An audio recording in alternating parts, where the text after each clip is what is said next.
Typically the way it works is it goes by season. So you start in the Zone 1 regions, then you make your way to Zone 2.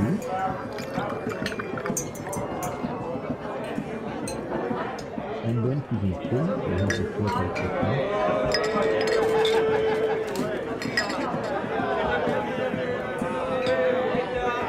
And then you have Babylon, which is like the imperial city equivalent.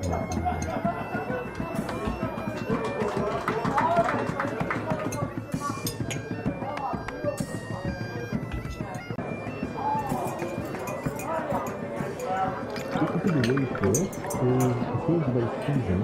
So you start in the Zone 1 regions, then you make your way to Zone 2.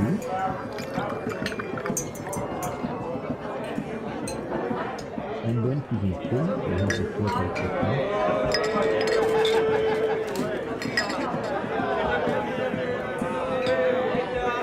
And then you have Babylon, which is like the imperial city equivalent.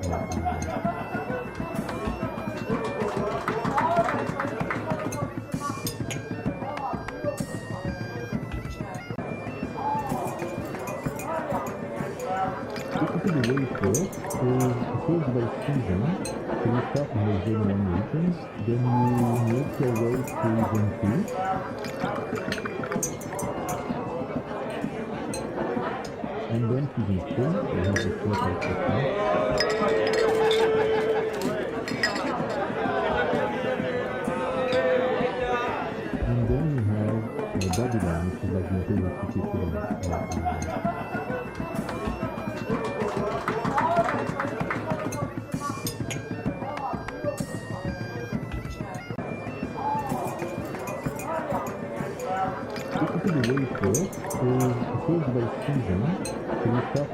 regions, then you make your way to Zone 2.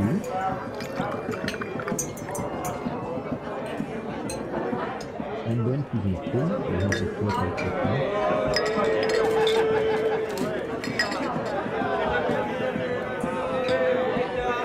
And then you have Babylon, which is like the imperial city equivalent.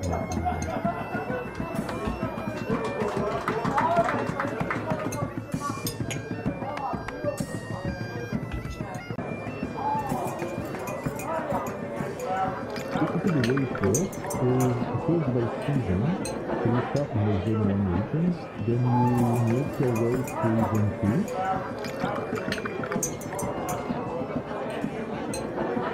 And then to Zone 3, you have the theorycrafting.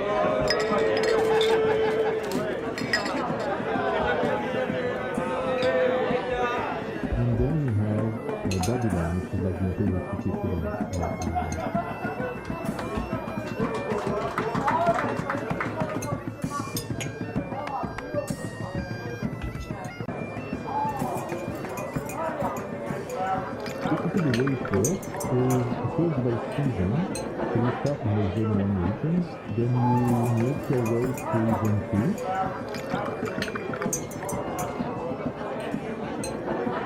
And then to Zone 3, you have the theorycrafting.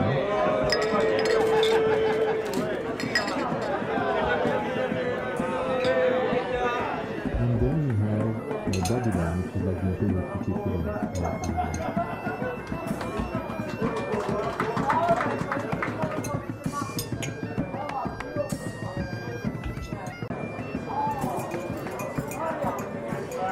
Basically the way it works is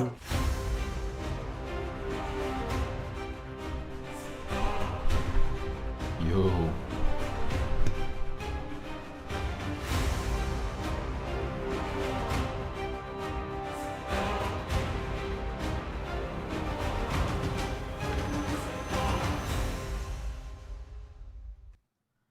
Yo, what's up everyone? Hey Dorval, hey Subsub, hey The Storm, hey Inverno, hey Salvation, hey Mr. Konstantinos. Yes, the buffs work in Battle of Dawn. I'm doing well, thank you Subsub. Hey Mohammed, what's up? Hey Kenzo, hey Akar, hey Asteris. I hope you test Vlad with spikes. Yes, I have only tested Vlad with spikes for now. Buenos días desde la camilla, siendo tatuado. Hola, hola. ¿Cómo estás? What's up, Nabil? Hey, Kumar. How are you guys?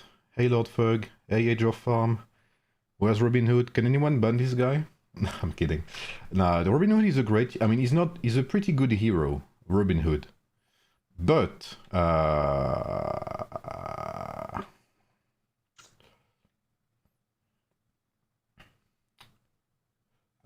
let's say he doesn't have the commander right now.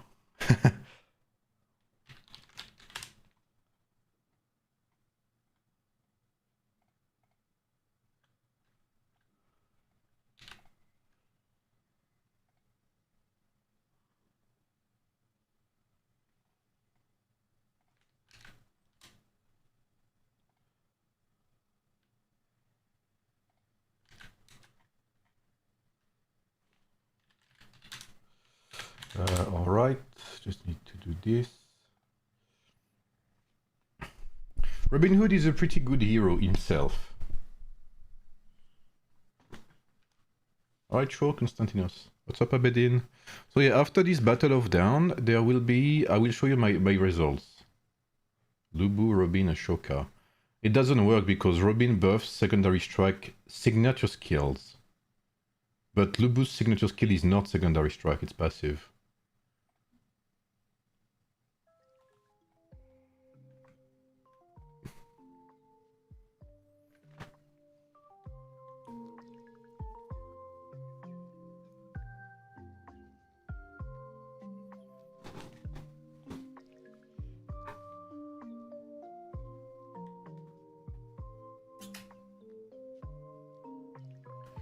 So I hope you guys are okay. I hope you guys are having a great weekend. Missed Lou sign up.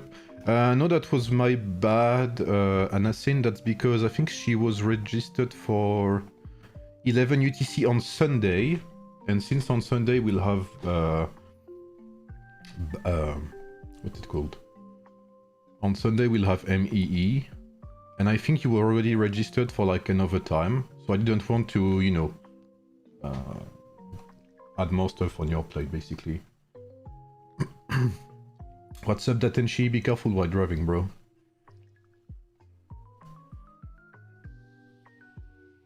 So how's everyone's weekend? Hey, Soren. So, you know, I'll be playing Vlad, of course, because this is my global account, and on my global account I don't have that many... I don't have that many... lineups yet. You know what? Maybe I could do something. Maybe I could play with my swordsmen, but my swordsmen are not the best. Thank you, Inverno, for the gifted subscription. Thank you, man. What's up, Tay? Ah, de rien, Datenshi. Very busy. How was yours? I'm doing okay. I've spent like the week doing tests on Vlad. Like literally the week. I think I spent 3 whole days staying awake until like 5 AM doing tests on Vlad. I've got like more than 1000 battle reports or something. And I've got some results to share, which I'll do after Battle of Dawn, of course. That will do for a video, of course. Basically what I'll show you right now will just be like a preview of what I'll say in the video. So maybe I'll do this format more often, like a math video or a conclusion video before the guide, you know? You guys will tell me what you think about my conclusions, how I proceeded. You guys will tell me if you enjoyed that or not. You know, that's gonna be a new format, basically. So yeah, I'll be counting on, you know, your feedback as always. Feel free to like the stream, guys. Feel free to like the stream, it helps a lot. Did I use my attack bonus? I'm sorry, I'm getting old, guys, you know. Yes, Fabio. We have lots of fillers today. Like, I think this Legion, we have like 6 fillers. We were missing some registrations. I'm just gonna use maybe a 10% capacity buff. I shopping power? Yeah, because I've pushed this, I've trained like 500,000 troops. And I've pushed my university as well, but I'm nearly empty in resources.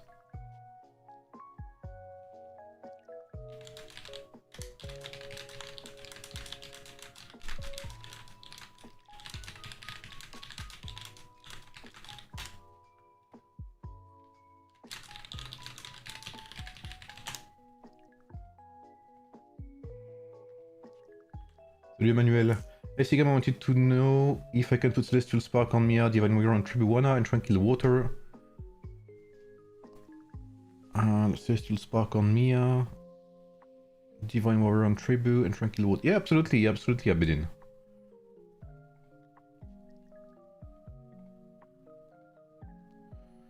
Maybe I bring my swords this time. But my swords are not the greatest. I mean, they're strong, don't get me wrong. But my technology and stuff is not the best.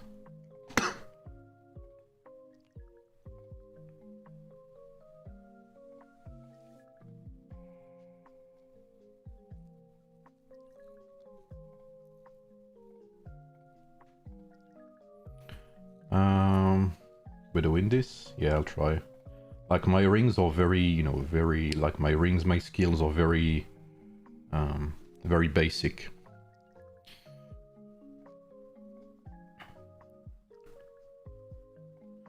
So yeah, stay tuned for the, you know, the, what's it called?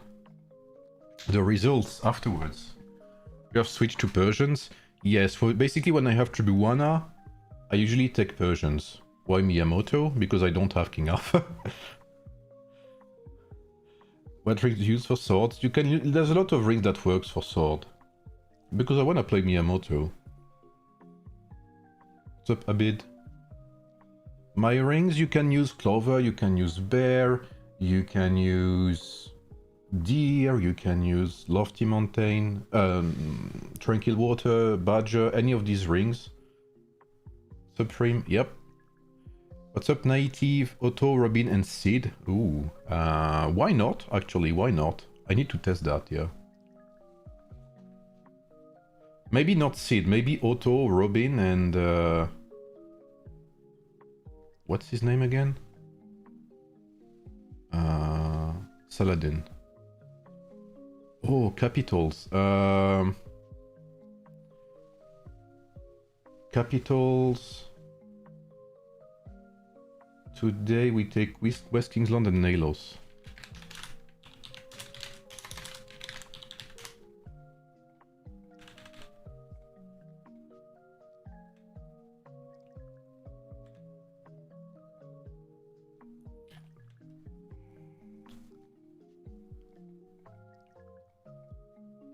Yeah, I think that's their strongest player, this guy.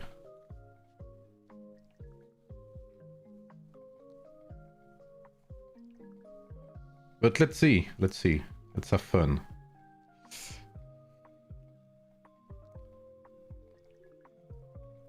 Thank you, General Genius. How are you, General Genius? Long time no see. I'm doing good, thank you, Abid. Mensa full heal, yes. I'll play my Mensa with metal, yeah. But I think with Vlad you could play Mensa with Fearless.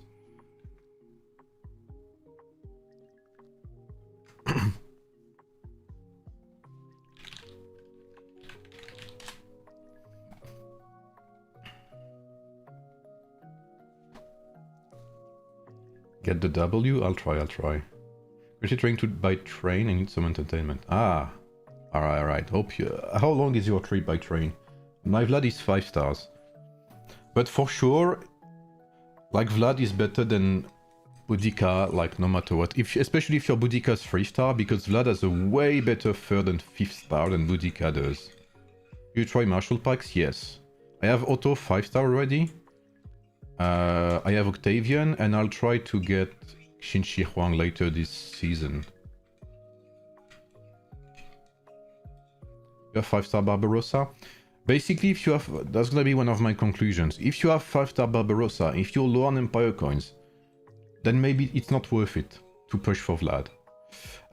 However, if you have Messenger of Destruction to level 20, 30 or plus, then maybe it's worth a shot. But if you're like low spender and you have Barbarossa 5-star, keep your Barbarossa 5-star.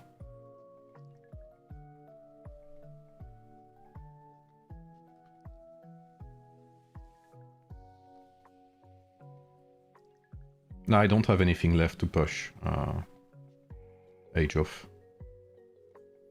Okay, we have some people going on the sides. Why don't use King Arthur? Because I don't have King Arthur.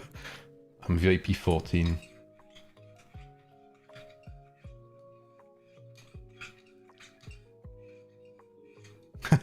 That's kind of the tricky question. Why you don't choose King Arthur? Well, you know, it's like why you don't have a Lamborghini.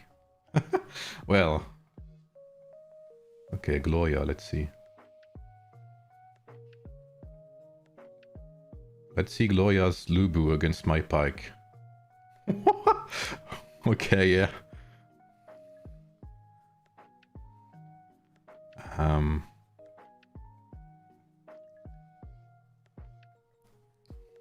Vanished. Okay, let's see Gloria's spikes against my Miyamoto.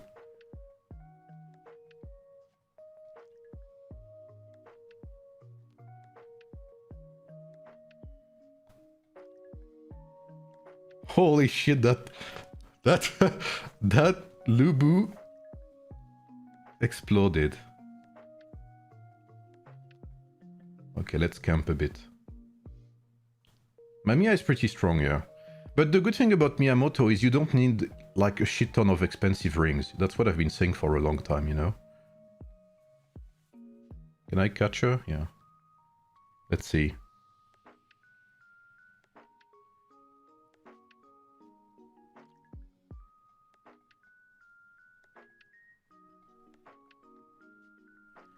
Ah, she's doing more damage now.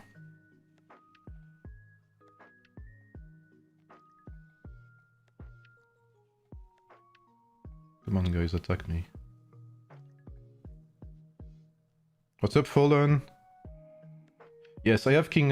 Sorry, remember you picking King Arthur? Yeah, I have King Arthur on my beta account, but I don't have him in my global account.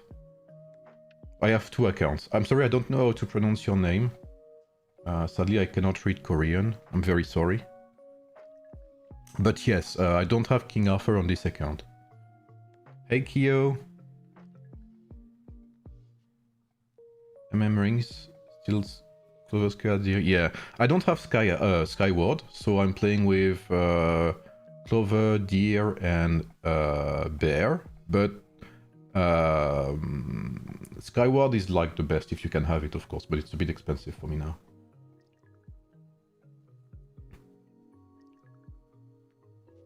Oh, you're from 16, General Genius. I think you're against server 5, right?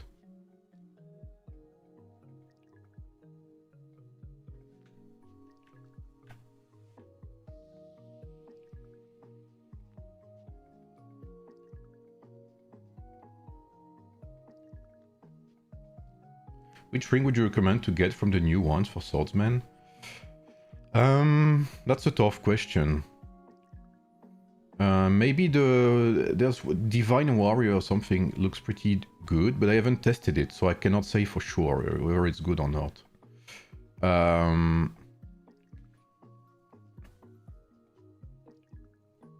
However, I know Celestial Spark is decent. I've got it on my pikes. Oh, she's very tanky now. I'm saying she, but I don't know if it's a she. Because just it ends in A, I guess. Come on, guys, grab the relic. I'll deal with Gloria.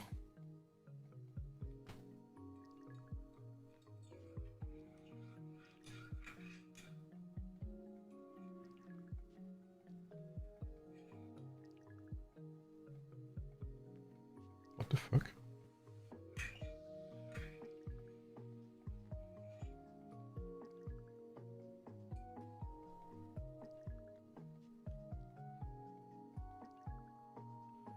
Probably try to go from here, yep.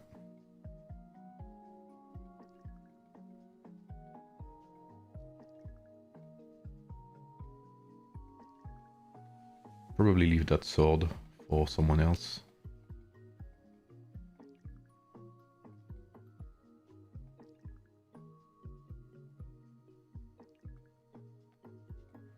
Ah, perfect. That's who I wanted to catch.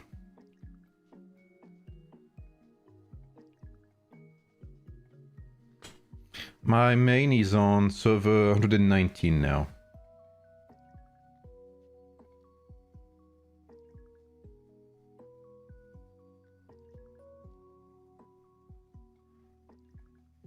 Okay, I'll get our pikes too. And that's the first capture.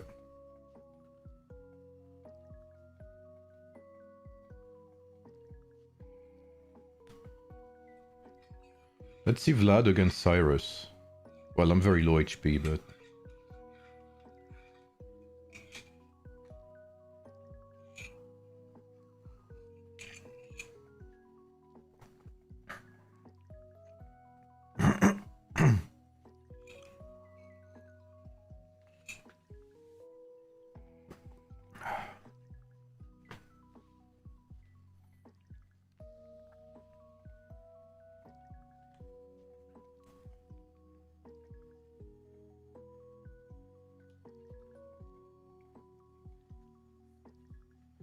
Why did you make 2 accounts with only an hour apart?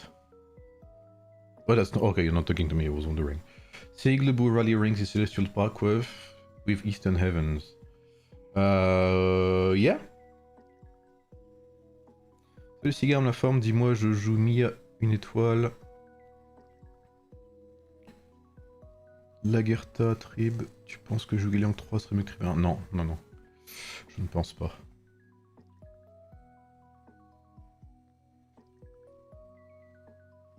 We are surprisingly near number 1 in Stellar. Really? Holy shit, GG.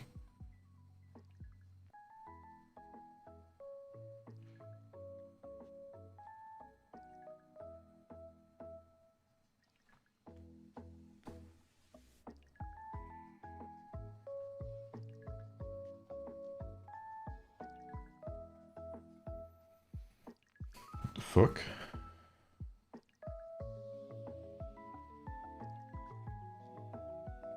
Can you guys hear me? What?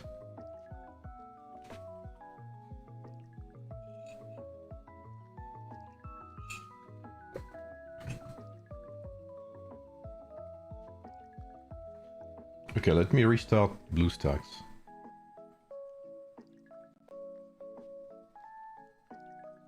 Good thing with Vlad is you don't care if you're not playing, right? You just have to send Vlad in the middle of the enemy team and, you know, just let things happen. What the fuck?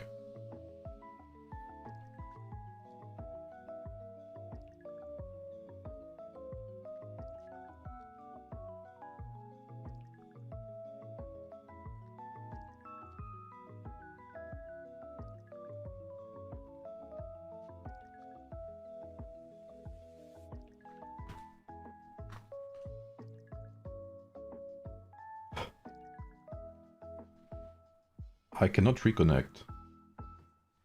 Check your network. My network is doing fine, bro. Thank you. Thank you, BlueStacks, for nothing. Tap for help doesn't work either.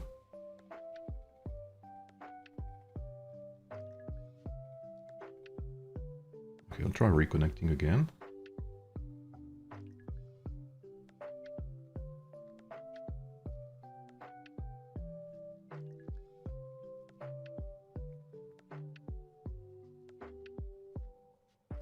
Network error.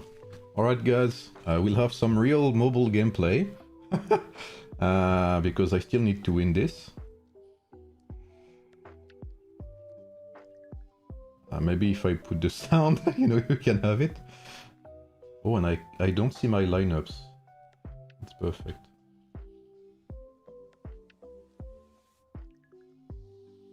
Okay, I'll try rejoining while this is happening. Thankfully, Cyrus does not require, you know, Cyrus does not require like tons of, you know, actions per minute, right? The APM is required to play Wait, what the shit? Okay, it should be better now.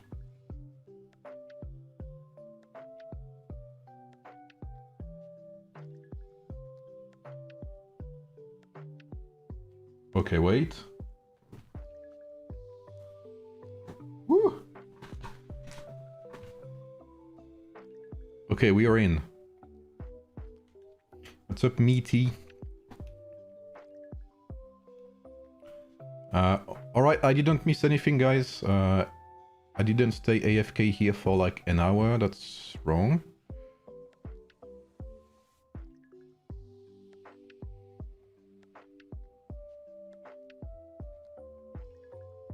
Hello, company here.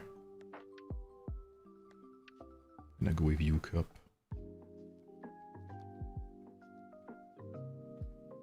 Still alive, yeah, 100%.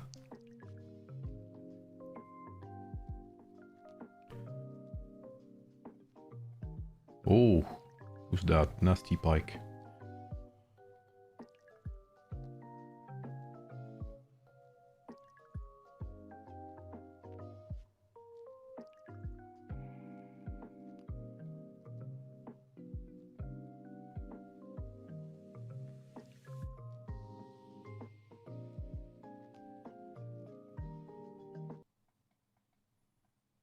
Best strings for Lubu, Timur, Attila, lineup rally. Celestial Spark, best two with Eastern Events. Yeah, I don't know if it's better, right? I cannot say for sure. But Celestial Park is a good ring, for sure.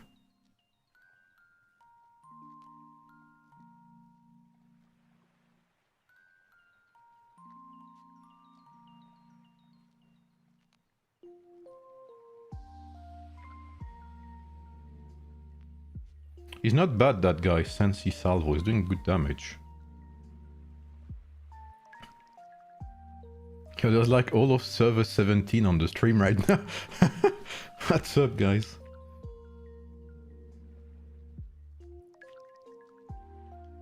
It's like a reunion, yeah, for sure.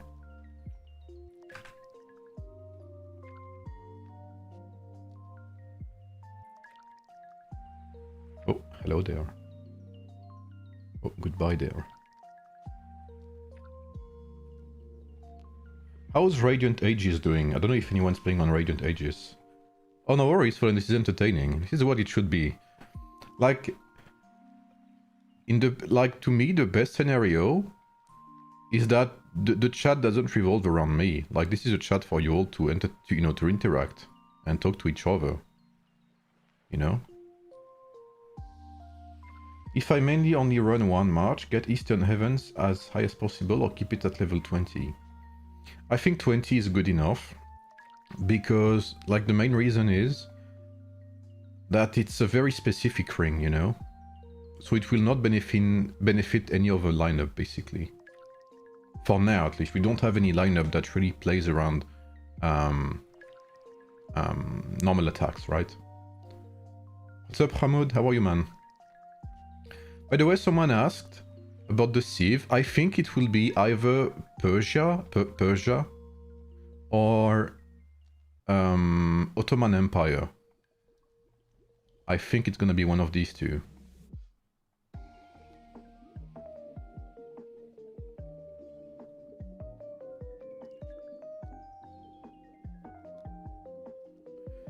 Would you recommend using Daisy, Celestial Spark, and Eastern Heavens over Nightwolf? No, I think Nightwolf is too good to ignore. So maybe you could play something like Daisy, Celestial Spark, and Nightwolf, but I don't know if it's gonna be better. That I can't say for sure.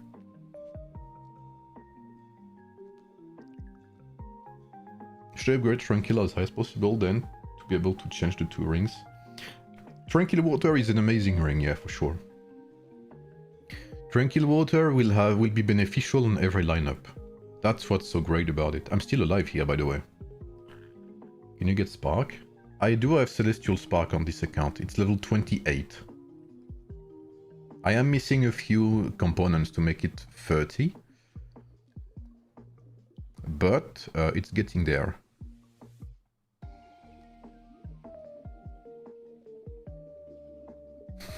Like, we have the warrior pikeman squad here, just preventing people from playing.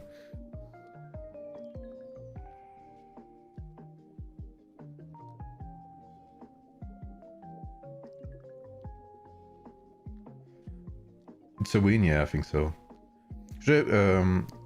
Asig, I was curious of your take on building martial pikemen. As a low spender in hopes to buff whales, does buffing work in rallies? I don't think I can keep my buffers alive on the battlefield long enough to buff whales, so rallies are the only hope.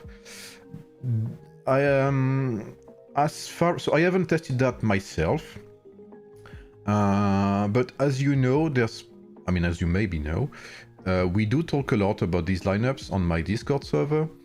And from what I recall, it doesn't work in rallies. Maybe someone can confirm or deny in the comments, in the chat. But I think that RAM and auto buffs do not work in rallies. Or at least they only buff themselves, I think.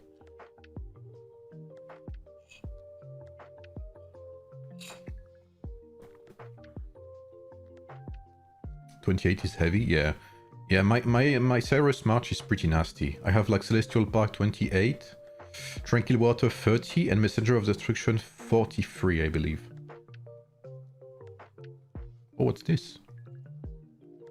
She has a buff on? Oh, she's trying to hide.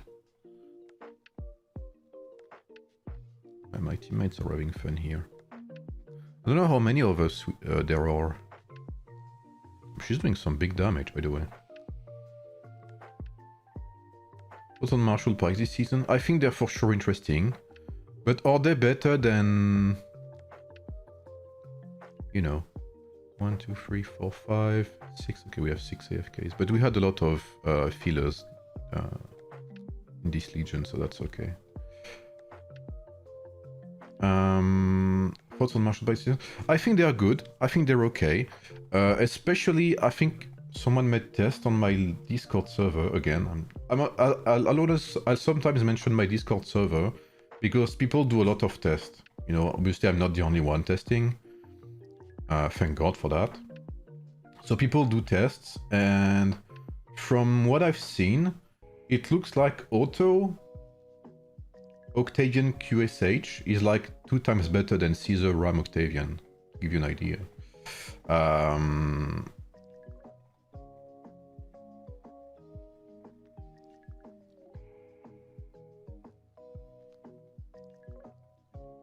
So yes, I think Martial Pike is good. Now the problem with Martial Pike is, I think that even if Otto seems very interesting on the open field because he has that invulnerability for 7 seconds, but I don't think that helps that much unless you're like a higher spender. So I think it's still a better rally march than open field march. I'm pretty convinced about it.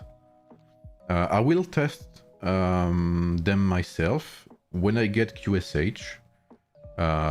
Which should be, I don't know yet exactly when it will be, but it should happen at some point. I'm gonna help here actually. I should get QSH maybe in 3 weeks or something.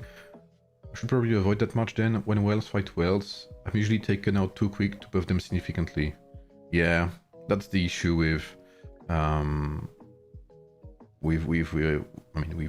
open field these days. But what you can do, however, since like the buffs work in an area, you can target like enemies that are pretty weak to get that buff going. You can play around that, I think.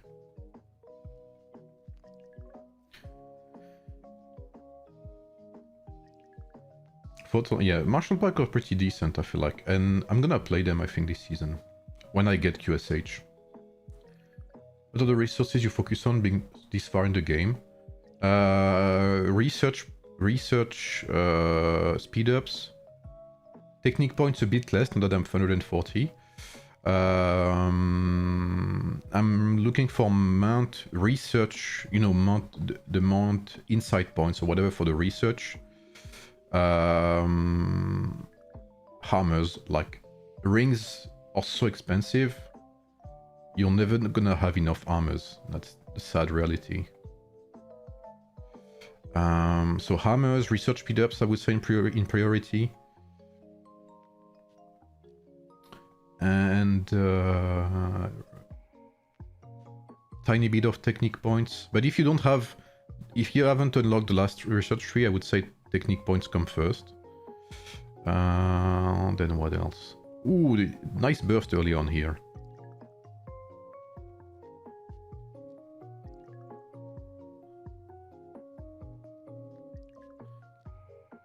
Like, this is a lineup with like only purple and blue rings, by the way.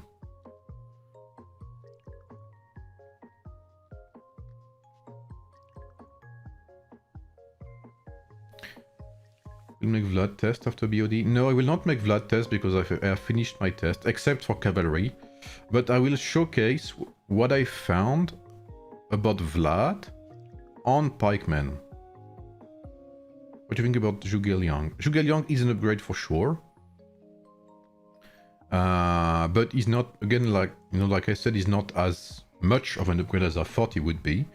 But he's for sure good. Whether you choose to replace Charlemagne, and if you do so, you keep Fyodora, so you choose consistency, or you remove Fyodora and you keep Charlemagne with Zhuge Liang and you choose to have a bit more randomness but higher spikes of damage. Whether you choose that option or the second one, Zhuge Liang is an upgrade. At 3 stars, I would say he overperforms over Charlemagne or Fyodora. 5 star. I have Vlad with level 40 Ring of Boar and Cyrus level 40 Destruction Ring. Which should I use as commander? You mean which hero or which ring? You will be very surprised by Ring of Boar, by the way. I made some tests, of course, of Ring of Boar. And my conclusion with Ring of Boar will be, we need ring reset.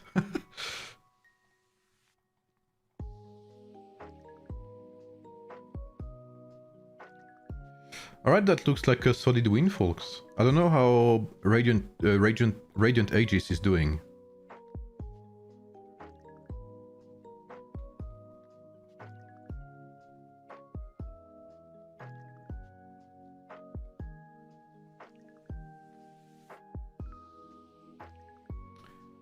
I have no idea, bro. I think even one ring reset would be amazing for a lot of players. Because rings are so expensive. Like, ring material is so rare, so scarce, that even one ring reset, like only one ring, would be amazing for, like, especially for the lower spenders and free-to-plays, bro. Both. I'll talk about that. If you wait like 2 more minutes, Nabil, you may have some answers to your questions. I'll show you my my results.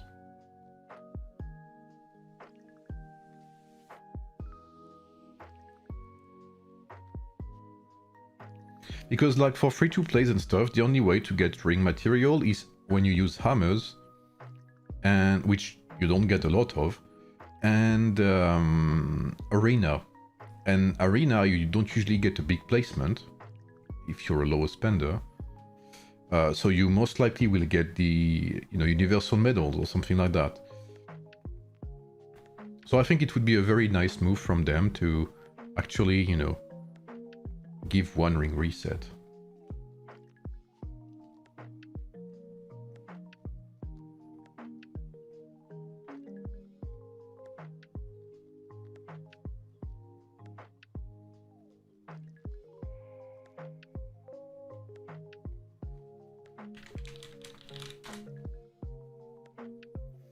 Alright, sounds like a win.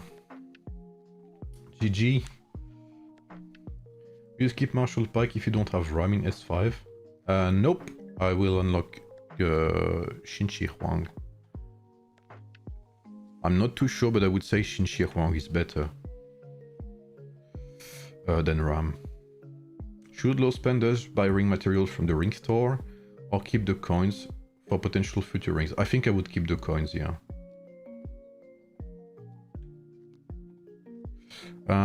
Someone said something about land. Okay, we have all our buffs. What about monuments? 1, 2, 3, okay. And that looks alright. Advantageous wins, okay. Who were you up against, Crudel? Good job, man.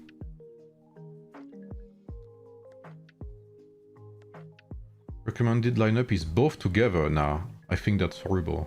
I mean, not horrible per se, but I think it's way better. Like, usually having 2 tanks together is not that, you know, not that great. And you could argue, yeah, but you know, there's Mensa Musa and Barbarossa, right? But Mensa Musa is very different. What's up, Freya? Oh, good to see you, Freya. I'm doing pretty good, thank you. I'm about to showcase the truth. The results from Vlad. And I don't know why I take this accent. That wasn't even Eastern European accent, but it is what it is. Sometimes my brain takes over.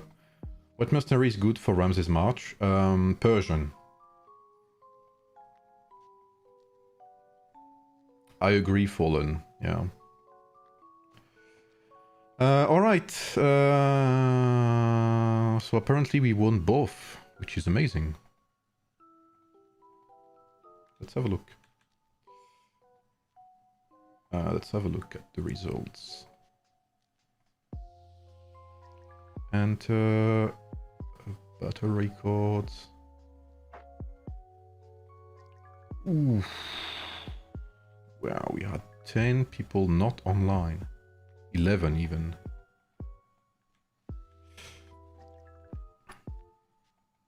Battle of Dawn, people don't like Battle of Dawn that much, bro.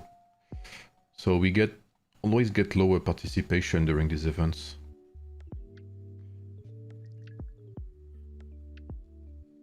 I sound like a Swedish theme.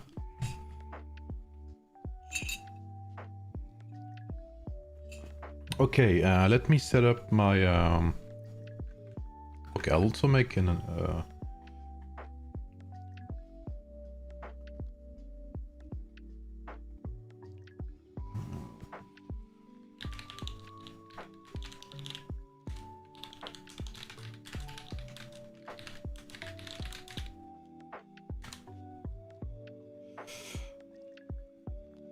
Wonder contest is way more exciting? Yeah, for sure.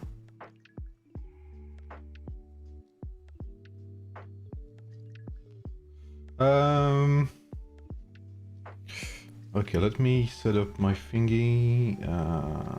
Excel. So yes, I'm using Excel 2007. Okay. Don't judge me. You know, I have my ways.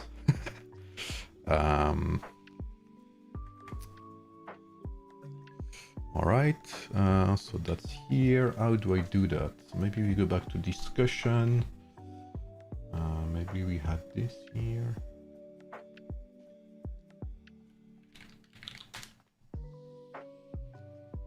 Maybe we do that. What's up, Alex? How are you, man?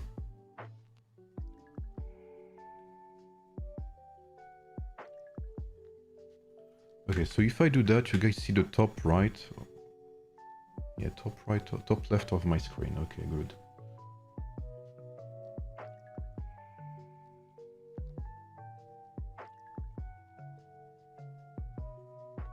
I'm doing okay, thank you, man. What's up, Timmy? Okay, so let's have a look. So I did tests on 2 accounts. Okay, wait, because my face is hidden.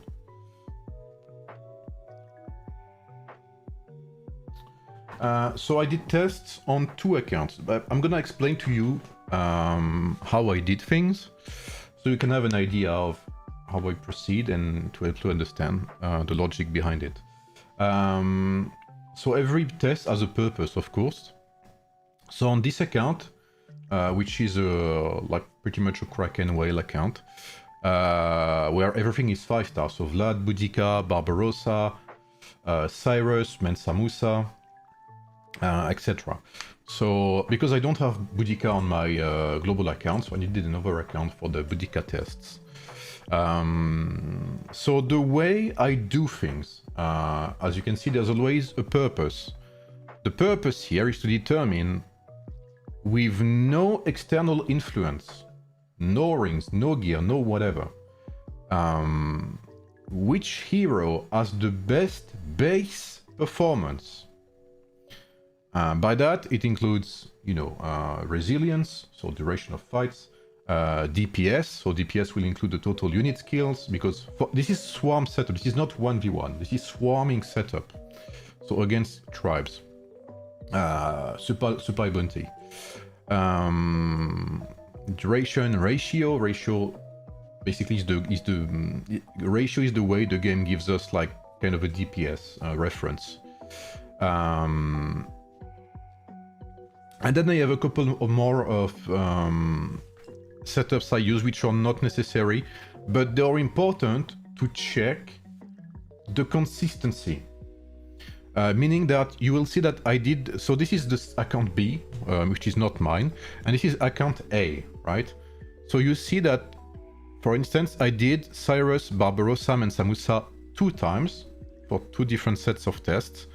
And this is important to check the consistency. Here you can see I have the total damage done by each hero and the average damage done by each hero.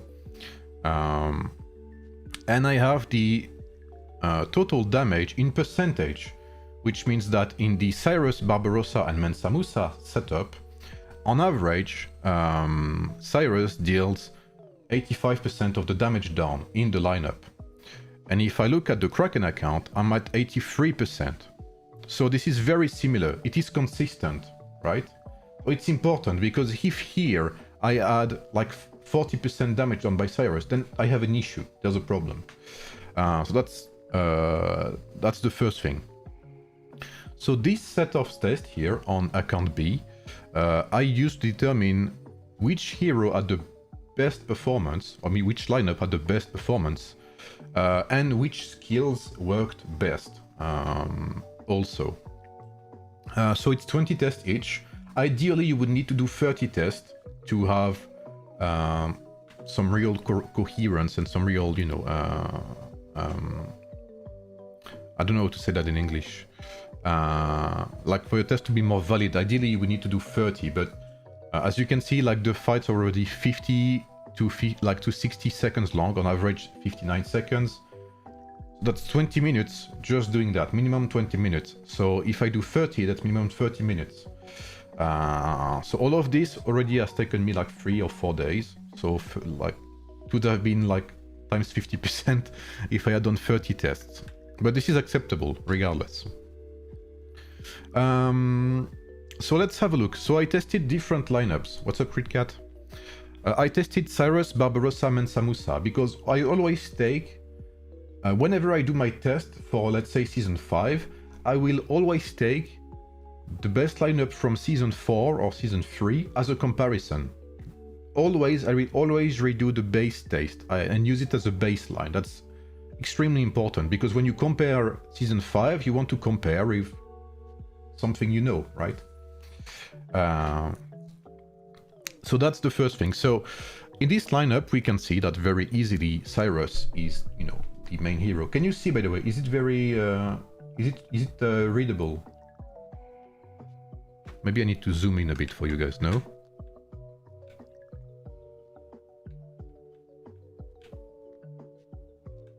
Okay, isn't that better?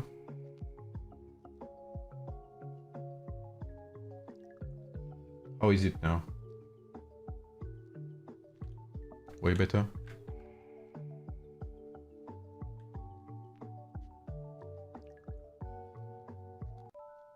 Okay. Maybe like that is better. So yeah, that's the logic behind it. We compare things that are comparable. So no gear, no rings on this test at least.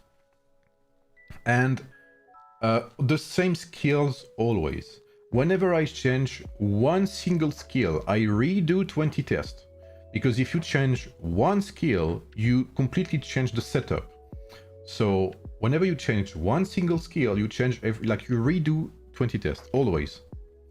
So Barbarossa, Cyrus Barbarossa Mensa Musa, so season 4 lineup, which I had covered on my previous video, and which I had advised, basically, because it was like the strongest one I got back in season 4. So we've got, like, basically what we'll be looking at is the DPS, it's very important, the duration, so the resilience, the longer the duration, the tankier your lineup is, and you've got the ratio. So the ratio is basically the way the games tell you, you killed X units, you lost Y units.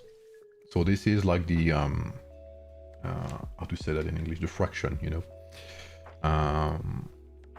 So the higher the ratio, obviously, the better, because this means that you killed more units, like you killed a lot of units with your base lineup. So this is again the baseline. This will be our set of comparison. So then I did some tests with Boudica, right? I don't know if I can keep Mr. Barbarossa here in the screen. Yes.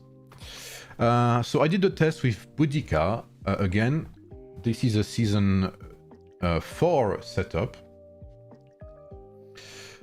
This is a season 4 setup. As we can see, so Boudica is a DPS hero. She's not a tanky hero, unlike Barbarossa. So she takes up a bit more of that percentage of damage done, right? But other than that, we can see that the DPS is higher. Thank God for that. We do more damage because we have the influence of Boudica, right? She deals more damage than Barbarossa does. Barbarossa did 2% of the damage previously. So obviously Boudica is way better. So we have an increase of DPS, but we have a severe drop in tankiness, like almost by 2. So we don't last as long, which results in a drop of ratio. So this is with forceful retaliation and whirlwind sweep on Boudica. So we can see here that, like, I haven't done the percentages yet. This will be for the video, but I think I did it on my Discord server. Let me have a look. Yeah. So in my case here, yeah,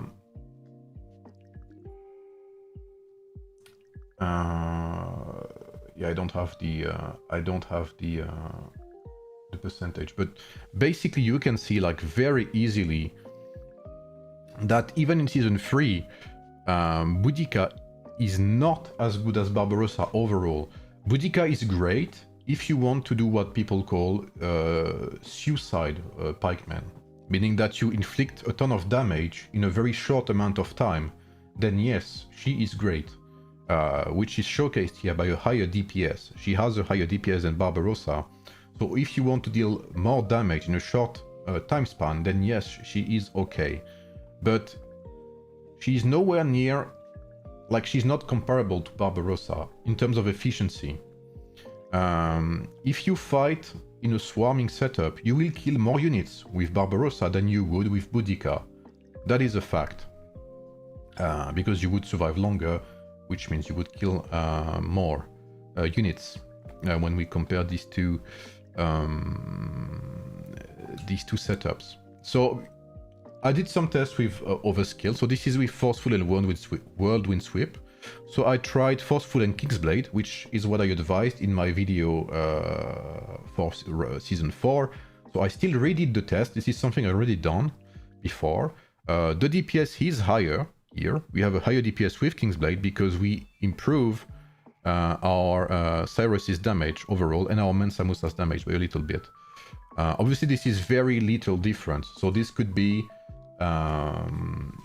you know, if I did like 100 tests, it would be the exact same. But regardless, still a higher DPS. Like the tankiness is roughly the same.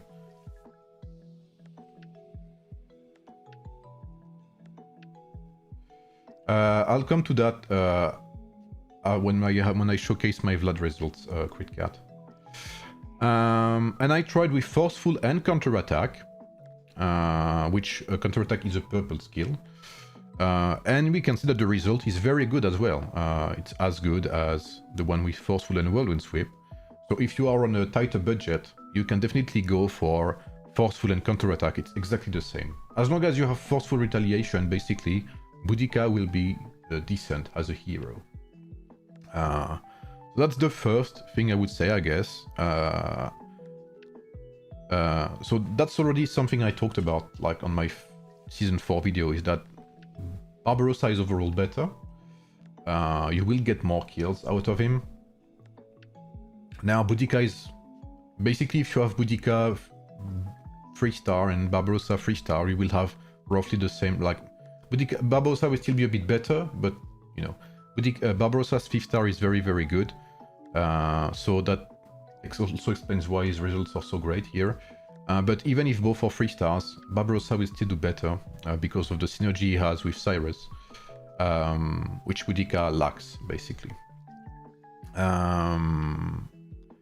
So Boudica, not that great. She's not bad if you want purely DPS, and you know, if you want to build suicide pikemen, like people call them again, to deal a high amount of damage to like rallies or stuff like that, then yes, why not? But then we come to our man Vlad. Again, I tested different skill sets. People wanted to see with Whirlwind Sweep what it was like. And a couple of things to say here. We'll have that Boudica comparison up top. Is that the ratio, so 4.78, you can see it's 10% better than Cyrus, Barbarossa, and Samusa. Now, keep in mind, this is a Kraken account, okay? I'll say right up that on my account, the account I'm playing right now, I had, I think, 20% ratio increase with Vlad instead of Barbarossa. So obviously, this is different. However, what's sure is that Vlad is indeed better if you have both 5 stars. We have a higher DPS as well than Boudica. Again, I don't want to calculate the percentage right up, but we can see that Vlad takes up a bit more damage than Boudica does. And what makes the difference here? Why is Vlad an upgrade, essentially? The reason is that he has tankiness of his own. He has a 10% damage reduction for, I think, 18 seconds in his passive. You can see he tanks way, way, way more than Boudica does. And that's where the increase comes from. Vlad or Cyrus first? I will come to it. No, this is, you can see here, Cyrus, Vlad, Mensa Musa. Vlad first will be the next tab. First I wanted to see which hero was like performed better in, you know, in quotation mark. So higher ratio, duration is in the middle between Boudica and Barbarossa. Thanks to Vlad having a 10% damage reduction for 18 seconds in his signature skill, I think. So yeah, overall, higher DPS, higher duration than Boudica, higher ratio. In my results, Vlad is like close to 50% better than Boudica in terms of ratio. And I tried also with Dragon Form and Whirlwind, which ended up being a bit worse, but you have a higher DPS, so that's interesting, at least on this account again. So you tank less, but you do more damage per second. So the logic behind, why do you tank less with Whirlwind Sweep instead of Forceful Retaliation? That's because forceful retaliation gives you might, and Vlad's damage reduction. I think I can show you here. Vlad's damage reduction is might dependent. If I'm not mistaken, if I show you here, Vlad's damage reduction is might dependent. See here, reduces your troop damage taken by 10% with a might bonus. So with forceful retaliation, you have you give yourself some might, which explains why you tank longer, because that might bonus will allow you to tank longer thanks to that damage reduction buff. So overall, it's pretty much the same. There's very little difference. But just to showcase here that Vlad is better than Boudica, and Vlad, just as a base, is a bit better. I mean, is better than Barbarossa. However, the question is, I think it's worth talking about it. If you are, again, like I said earlier, a low spender, if you are even free to play and somehow you have Barbarossa to 3 or 5 stars, even 5 stars, is it worth to invest 600 medals in Vlad to change Barbarossa? I would argue that no, it's not worth it.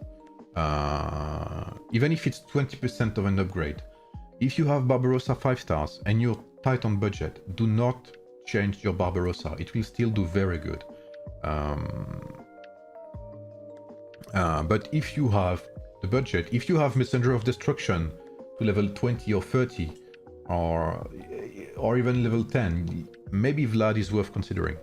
So this was the first set of tests to determine which hero, was on top. Then I did some other tests with Vlad first this time to determine which rings were better. So this was a very long set of tests here. I'm not gonna lie, because as you can see, I have tested many different rings and many different sets of rings together. So yeah, this has taken me quite some time. So I redid everything on this account. So we have again Cyrus Barbarossa Mensa Musa. We have again Cyrus Vlad Mensa Musa with Dragonform and Forceful, and with Dragonform and Whirlwind. We have Vlad first, Cyrus Mensa Musa. So this time I only did Dragonform and Forceful. The reason being is that Dragonform and Whirlwind Sweep is not as good. Okay. Dragonform and Forceful is better. So that's also how you proceed in testing. You work by elimination, okay? I will not do 20 tests on everything, you can see. Like I did some tests here on auto, and I dropped them because it was not good. So when something's not working, you drop it. Yes, that literal days of testing. Any news for Warrior Swordsman? I'll be working on the guide as well, but I was completely soaked up by the Vlad testing, so... But this weekend I have some goals that I will try to achieve regarding my guides. So I redid this test to compare with the Kraken account to see if it was consistent. And the answer is yes, it is completely consistent. I have overall the same results in terms of percentage and comparison wise. You can see that on my main account, I have exactly the same results, which is that Dragonform and Forceful is a bit better than Whirlwind and Dragonform. Barbarossa is tankier, but is less tanky than it was on the Kraken account. It's interesting to note. So basically, Vlad is better for lower spenders than Barbarossa is, which is interesting. Auto is not good. So I'll go to Auto first. Auto, I tested Auto Cyrus Mensa Musa and Auto Cyrus Vlad because I wanted to see if it was worth it, if it was worth anything. It's not atrocious per se, but like the DPS is lower than with Barbarossa, and with Vlad it's just not good. Like I have 28 seconds average of survivability, very mid DPS, etc. So auto with Warrior Swordsman is not great. That's basically what I wanted to test. I also tested Cyrus, Vlad, Barbarossa, because someone told me, but what if I don't have Mensa Musa? What if I skipped Mensa Musa? So I did some tests. It's not the greatest, obviously. It's very mid. So I would not advise that, all in all. If you don't have Mensa Musa, do not play Warriors Pikemen, basically. Mensa Musa is to Cyrus what...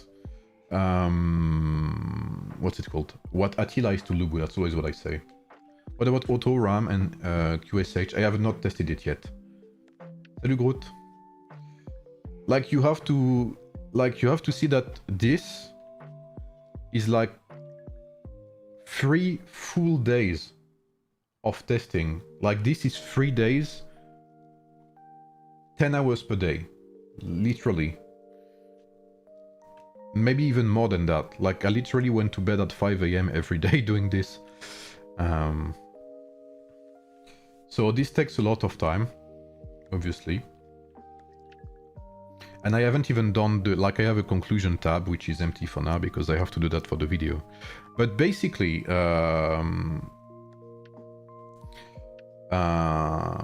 what I can say is, Vlad is better than Boudica. And maybe we'll talk as well, Timmy, as to why you had different results. I have some thoughts about that. Maybe we can talk about that and see how you did things. Why is Richard slept on? Because Richard is not very good, sadly. But if you have Richard 5 stars, then keep Richard. But Vlad is objectively better. Like Boudica was better than Richard. Vlad is better than Boudica, so... yeah, I think so, Timmy. I think that's also why I removed my gear. Because if you remove gear, you basically kill everything. I'm assuming you killed like the supply depot and almost entirely. So fights are shorter, and you basically don't see the base stats, the base results. Yeah, absolutely, Timmy. Yeah, that's also why on the Kraken account, Barbarossa does better than on my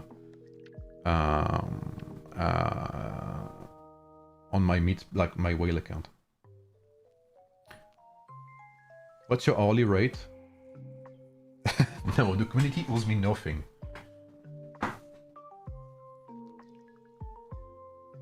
Yes, so 5-star, this is 5-star Barbarossa versus 5-star Vlad. So, on my beta account, Vlad 3 stars did as well as Barbarossa 5 star. Okay, so Vlad 3 star is as good as Barbarossa 5 star. That's my beta. That's what I had on beta.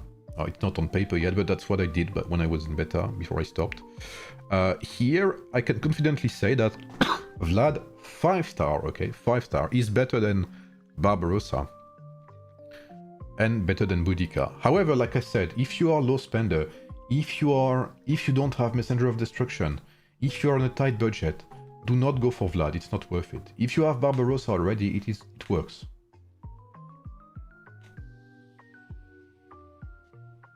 Yes, it is good, Martin. Absolutely.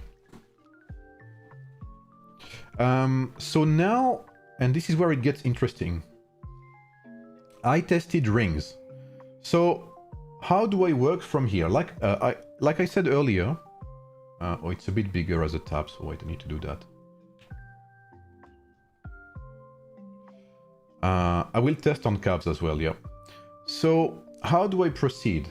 Okay, there is logic behind that as well. How do I proceed? The logic behind that is I have base information, okay? This is the baseline. Cyrus, Barbarossa, Mensa Musa with no rings involved. And now I had one ring to the lineup, Messenger of Destruction. How does the lineup now perform with that ring? See you, Alexada? Yes, Vlad 3 stars is better than Barbarossa 3 stars, yes. So, because I changed only one thing in the lineup, the difference in my data will only be due to that specific ring. So I can then weigh the influence of that specific ring in my lineup testing. Oh, by the way, I missed. Thank you, Timmy, for the 12 euros. I'm sorry, I was completely absorbed and missed what you were that donation. Thank you, man. I appreciate. So by doing that, this is extremely time intensive because I have to redo 20 tests with that ring. I can precisely say that ring brings this to my lineup. So in that case here, with Cyrus, Barbarossa, and Mensa Musa, I redid the test with Messenger of Destruction, and you can see that it has a pretty big impact. So this is the improvement from the baseline, okay? This is, like, if you want to have the global, like if you want to just look at some data, it's at the bottom. So you have an improvement in damage from Cyrus and Mensa Musa. We have a higher DPS. I haven't done the percentage yet, but you can see like we go from 8,700 to 11,000, so a big DPS increase. We get, and you can see as well why this is logic, okay? When you take Messenger of Destruction, you don't expect to be tankier, right? And logically, we are not tankier. Like a 4% upgrade in tankiness is basically like when you do a test like this, you consider that below 5% it can be like, there's a small error, there's a small gap. I don't know how you call that. I don't know how you call that in English. French would say the tolérance de 5%. That's like a tolerance of 5%, of error. So like 4% is like negligible, you could say. However, we notice a big increase of ratio. Yeah, that is very true to me. Margin, yeah, thank you, Hamod. Thank you. Margin of error. So we notice that Messenger of Destruction is an excellent ring. Of course, mine is level 43. I think for my video, I will do... I mean, you might call me crazy for that, but I will calculate how many resources I spent for these 43 levels.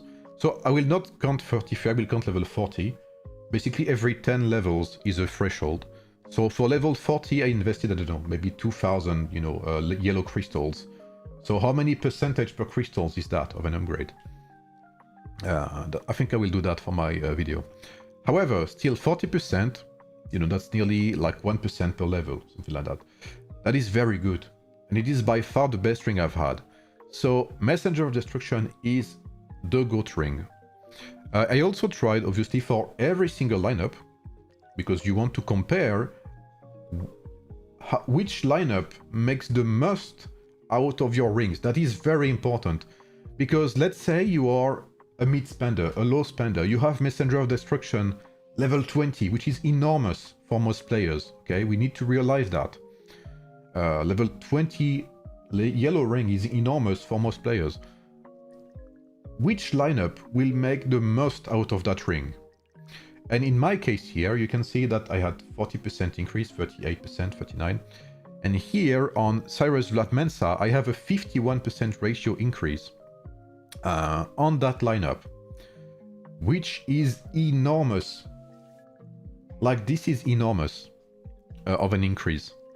And obviously Vlad benefits a lot from that lineup, which is where the difference comes from. If you look here, you can see that what's it called? Barbarossa does not benefit from the ring at all, because Barbarossa does not have any counterattack skills. You're a fixator? Yo, we do not king shame, okay? What's up, Puerto Rican puppy? How are you, man? So Vlad uses that ring to the best of its ability, just like Cyrus and Mensa Musa, which is why we see a higher increase in ratio. And we can even see here that the duration is slightly better. Why is that? Because since we kill enemies faster, their numbers decrease faster as well. And because they lose troops, they do less damage, right? So which is why you could say that offense is the best defense.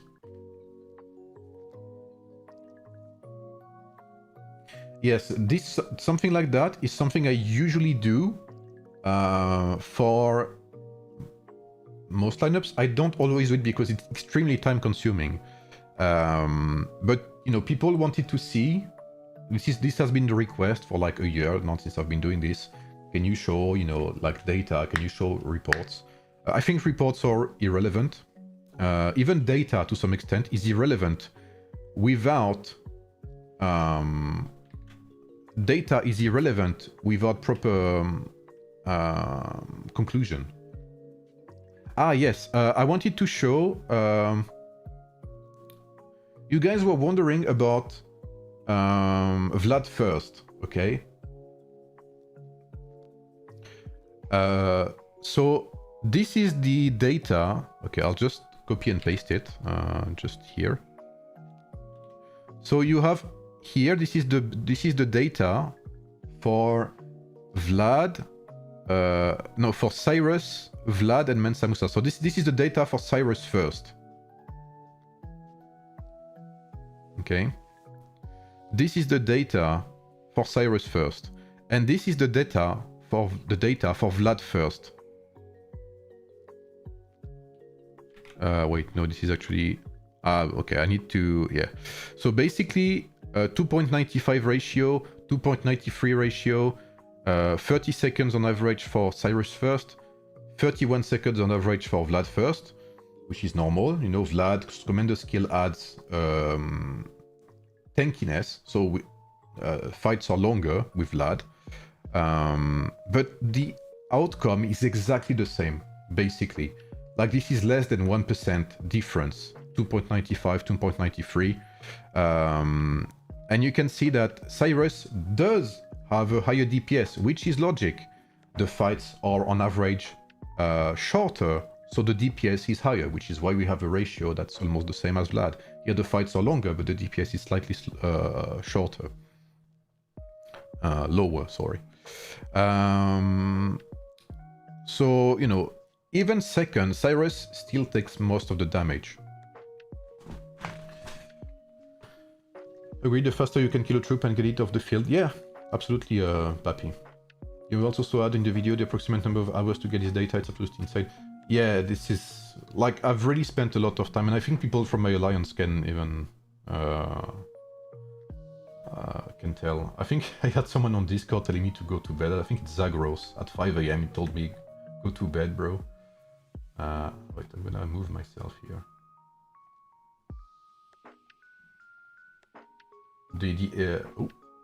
The Excel shit is taking over. So, I haven't tested 1v1 yet. So this, to give you an idea, this is just Swarm, okay? Now I have to do the exact same thing for 1v1s. So just to get an idea of the amount of work behind guide videos.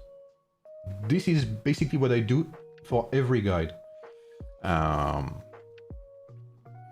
So I have to redo everything for 1v1s because I do believe that, and that's the thing I've said, that Vlad and Cyrus, whether first or second, is exactly the same in swarming setup.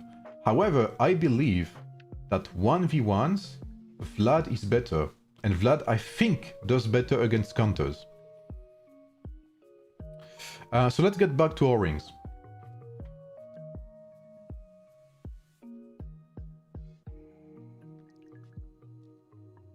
Yeah, that's also why on my guides, like, I could make a video that's 40 minutes long, you know, and basically talk and talk and talk, but that's impossible to eat, you know. That's impossible to digest as a viewer, I believe, at least. I would not like to watch that. That's why my guides, I think, are like 15 minutes long, with a song at the end that's like 2 minutes. So the guides themselves are 30 minutes long. I like basically summarize all of my data into a 10-30 minutes long video to make it easier for people to understand. But I think it's also important indeed to show that my guides are like, my guides are backed up by data. So, rings now. Messenger of Destruction gains in value when you swap to Vlad, this, and regardless if you play, you can see with Vlad first it's even better, 54% increase. We keep that 8%. You see, this is why also it's interesting to do multiple times. It is very consistent. This shows that the tests are done right as well. This is important. 8%, 8%, 8%. And with Barbarossa we have a bit lower. That's normal because that's a different hero. But when we play the same heroes, we have exactly the same result within a margin of error of 5%. Ring of the Air is also in here, yeah. Vlad first, and again with Messenger of Destruction. Messenger of Destruction, I believe, is like a must-have ring. What's up, Olger? What was your current conclusion for Swarm? They are the same, basically. For Swarms, whether you play Cyrus first or Vlad first, is exactly the same. Now we have Tranquil Water. So you can see here, I have not done any more tests on Vlad with Dragon Form and Whirlwind Sweep, because Whirlwind Sweep is not as good as Forceful Retaliation, and this was even more showcased with Messenger of Destruction, because Messenger of Destruction buffs Forceful Retaliation, but does not buff Whirlwind Sweep, right? So we have a better results here with Messenger of Destruction on Forceful than Whirlwind Sweep. So I dropped Whirlwind Sweep altogether, right? That's also part of testing. When something does not work or does not work as well, you drop it. So Tranquil Water, level 30 this time. So still works very well. We have a 25% increase of ratio, which is normal. We tank longer, so we deal more damage. Simple as that. However, you can see, and again, that helps to show that tests work and tests are logical. With Messenger of Destruction here, you expect an increase of DPS. You do not expect an increase of duration, which is exactly the case here. You have an increase of DPS by a big amount. My cat just throwing things around. Just to show you my cat. My cat is here. And she's playing with things. She's making them fall over. So, just to show that it's important to, like, because doing tests for doing tests is worth nothing. You want to see that results make sense, okay? Like if I buy salt, but you know, like the salt is sugary, then there's an issue, right? Here, Messenger of Destruction does not bring any duration upgrade, but brings DPS upgrade. Here, Tranquil Water. You know what? I'm just gonna hide my face, you guys, because I think it's better like that. Here, Tranquil Water, as you can see, increases the tankiness by 23%. But the DPS goes from like 8,700 to 8,000, where is it? To 8,900. So it's like exactly the same, right?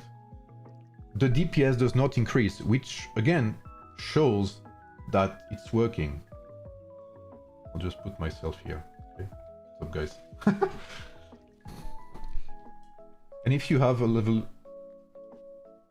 yeah, that's also something I tested. Puerto Rican puppy, so our minds align. So Tranquil Water, again, very very logical. We have an increase of tankiness by 23% here 22% for Cyrus Vlad, and for Vlad Cyrus 21%. Clover is also included. I included Clover, Ring of Deer, Ring of Boar, Celestial Spark, Tranquil Water, and Messenger of Destruction.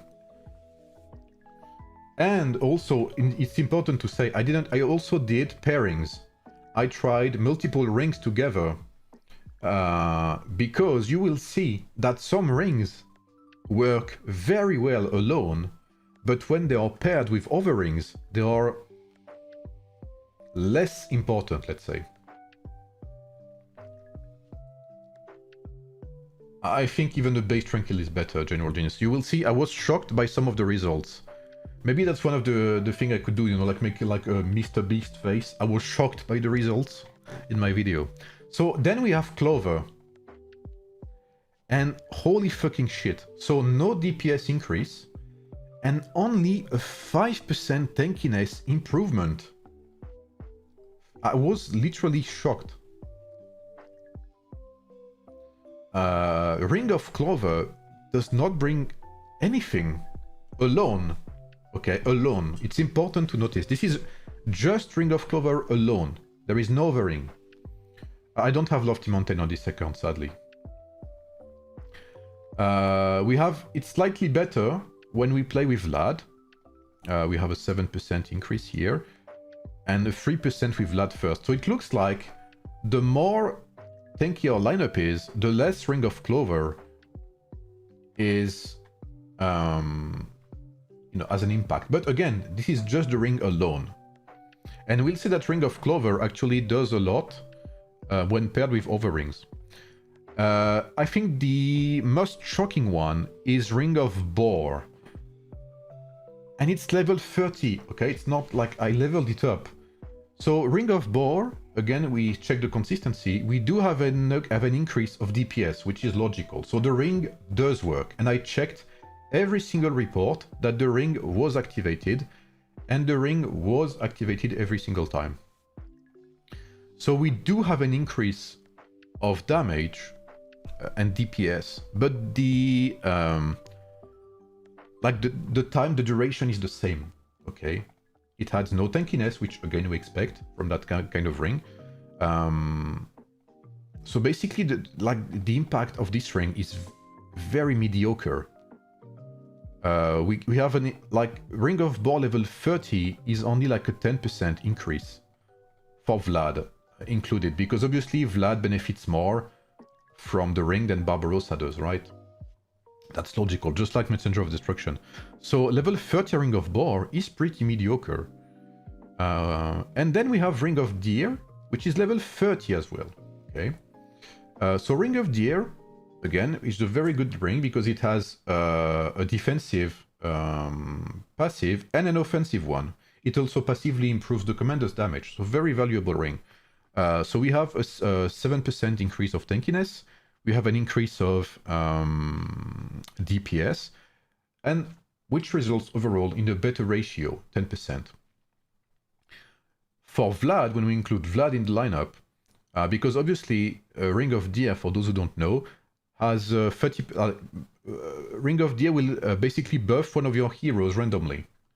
When you play with Barbarossa, if Ring of Deer buffs Barbarossa, then it's wasted, basically.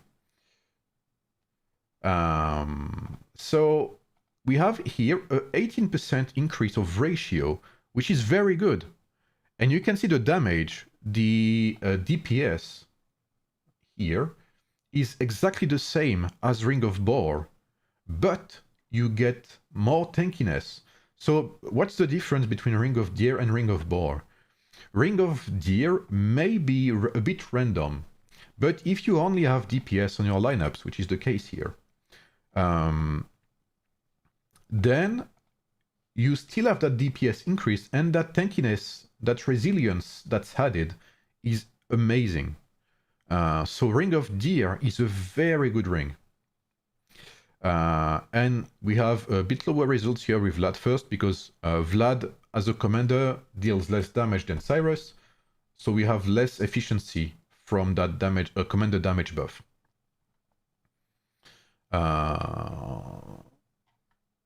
But we have overall nearly the same amount of tankiness. So Ring of Deer is better than Ring of Boar in this setup. So now we have Celestial Spark. This is the, I think after that, yeah, after Celestial Spark, we have pairings to see which pairing is the best, you know, is the best. Celestial Spark on Cyrus, Barbarossa, and Samusa, level 28. So again, level 28 is like level 20 because what matters is, you know, the ring threshold, right? It's every 10 levels. So only a 12% ratio increase. We do have a bit higher DPS. For those who don't know, Celestial Spark Celestial Spark here increases the might damage of the heroes with your highest might by a certain amount, and it reduces your damage taken. So why is that not very good with Barbarossa? Because basically here, Celestial Spark will buff Cyrus and Mensa Musa, but Mensa Musa's damage is like close to irrelevant, right? Mensa Musa does very little damage. So even if you increase Mensa Musa's damage by 100%, it still won't do much in comparison to Cyrus. So it's still a decent ring. We have that duration increase, that tankiness increase. But not as much as here. We can see here with Cyrus first. Here in this lineup, Celestial Spark buffs Cyrus and Vlad's damage, which is much more interesting than buffing Mensa Musa. So we have a big DPS increase here, and which results in a big ratio increase as well. And with Vlad first, it's pretty much exactly the same. Our ratio here is a bit lower because we don't benefit, like again, Vlad deals less damage as a commander, so it's still a bit lower. And then we have the pairings. So I tried what I have here, which is Messenger of Destruction, Celestial Spark, and Tranquil Water.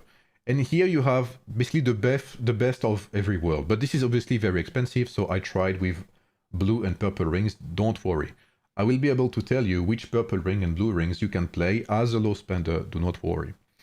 So here it's completely massive. We have 135% increase in ratio, 58% increase in durability, because we have like a DPS ring, Messenger of Destruction, a tanky ring, Tranquil Water, and one that does both, Celestial Spark.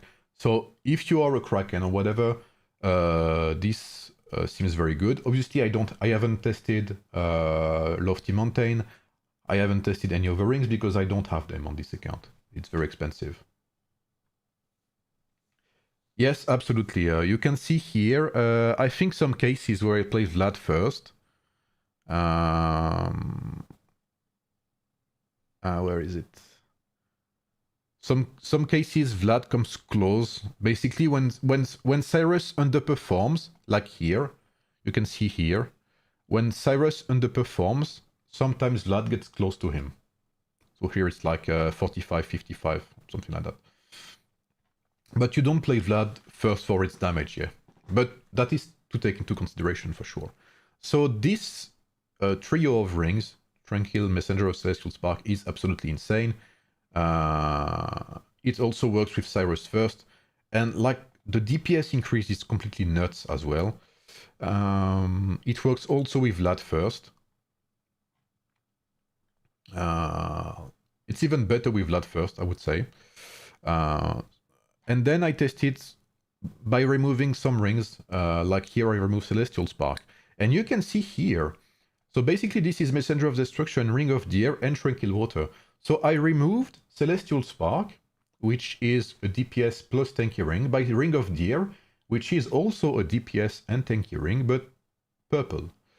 And it still is very good, man. Like Ring of Deer is excellent. So if you are on a tighter budget already, do not go for Celestial Spark necessarily. You can see here, so here we have Messenger of Destruction, which is 4k, Tranquil Water, which is 1.6k, and Ring of Deer, which is 600 materials.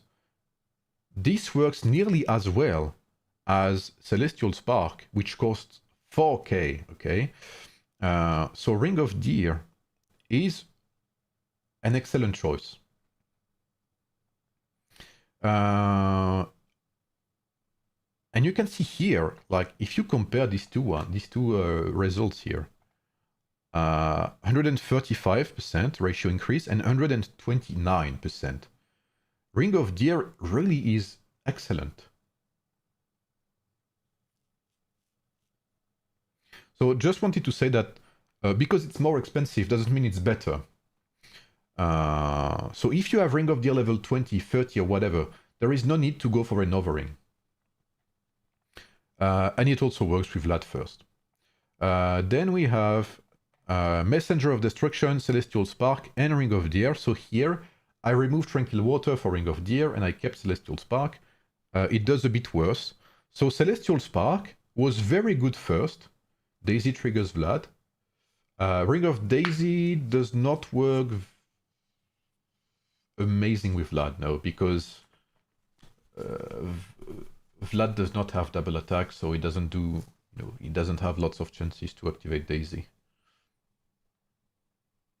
Yes, Ring of Deer, and it's a deer. Many people told me it was not worth it. I remember when I did my first Warrior Swordsman guide, like the first one in Season 1, I had Ring of Deer in my lineup.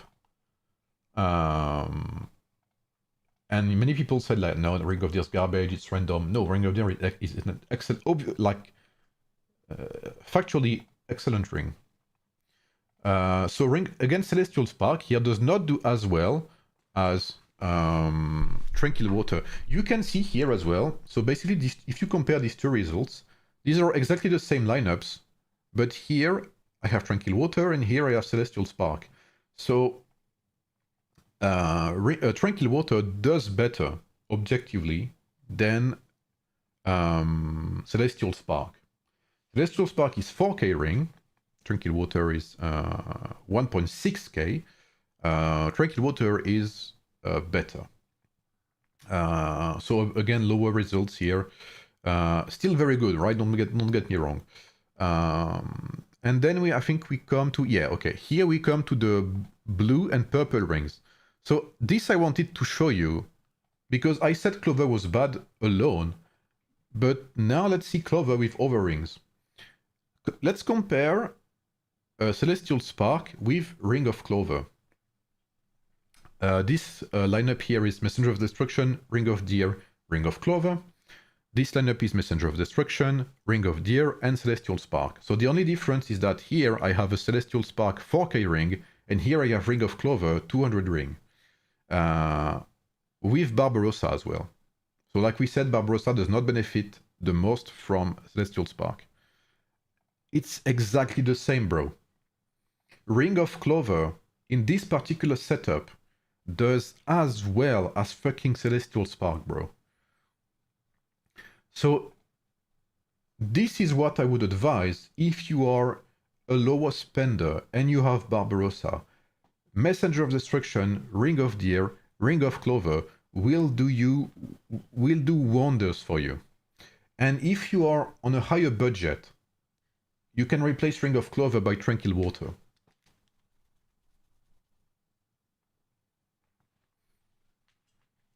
So, Ring of Clover, very good ring. As you can see, like exactly the same results, bro. Nothing changes. The DPS is pretty much the same. The tankiness is the same. Like it's exactly the same. Now, if you compare with Vlad, with Cyrus Vlad Mensa, it's even better for some reason. It looks like the damage reduction by Ring of Clover.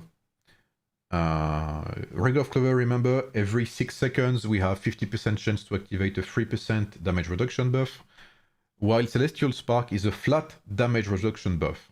But Celestial Spark is a very low flat damage reduction buff. I think it's like 3%, level 20, 3.5%, while Ring of Clover is like 25%. So Ring of Clover brings more tankiness, even if it's random, to Cyrus Vlad Mensa. So again, if you have the choice, if you are a lower spender, Cyrus Vlad Mensa, Ring of Clover, Ring of Deer, Messenger of Destruction. And then we have with Vlad first, exactly the same, pretty much the same. Same conclusion. Obviously, it's worth noting that Vlad still does better than Barbarossa in all of these cases, right? There has not been a case where Barbarossa did better. Now I had this, so here I wanted to compare. You can see here the logic behind that. Messenger of Destruction, Ring of Deer, Ring of Clover, and here we have Messenger of Destruction, Ring of Boar, Ring of Clover. So if you followed, guys, this means that I am here comparing Ring of Boar to Ring of Deer to see what we'll have. And we notice exactly the same as the rings alone, which is that with Ring of Boar, we have pretty much the same DPS. Merci. But we have less tankiness with Ring of Boar, which results in overall smaller, a worse result.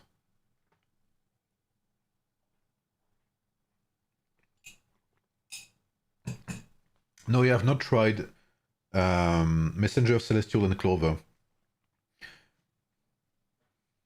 Because basically, one of my conclusions was that Celestial, either you have Tranquil Water and Messenger of Destruction, in which case you pair the three of them together and it works.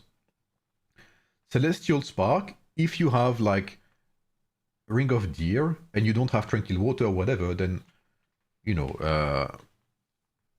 it will just be better. I mean, Ring of Deer will be better. So Celestial Spark can be good, but only with certain rings, it looks like. So Ring of Boar is worse than Ring of Boar in any circumstances.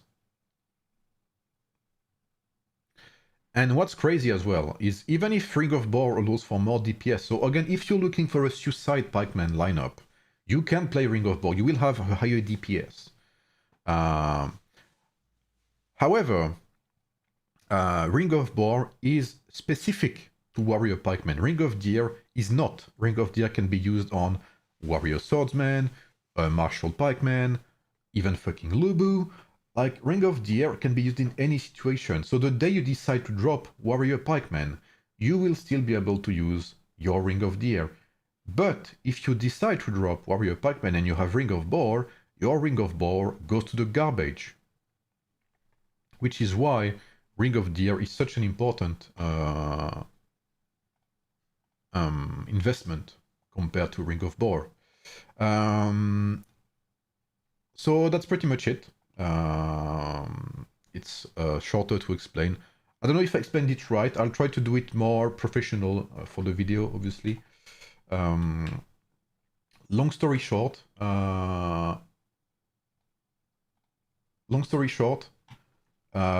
in swamp situation, Vlad or Cyrus first, it doesn't matter. If you have rings that buff commander damage, like Ring of Deer, then Cyrus first is better in swapping setups. If you are, I think that if you are anyone, basically, based on my results here, I would say the best in between would be Messenger of Destruction, Ring of Deer, and Tranquil Water. Is very, very good. And if you are on a tighter budget, you can go for Messenger of Destruction, Ring of Deer, and Ring of Clover. It is very good. But you cannot go without Messenger of Destruction, is also the conclusion.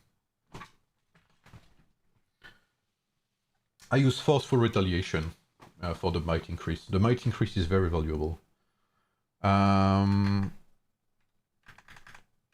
So yeah, feel free to to leave a like, folks, on the stream. I don't know how many hours I've worked on that. Probably too many. There's also this here on the Kraken account. Boudica 3-star, Barbarossa 4. Barbarossa 4.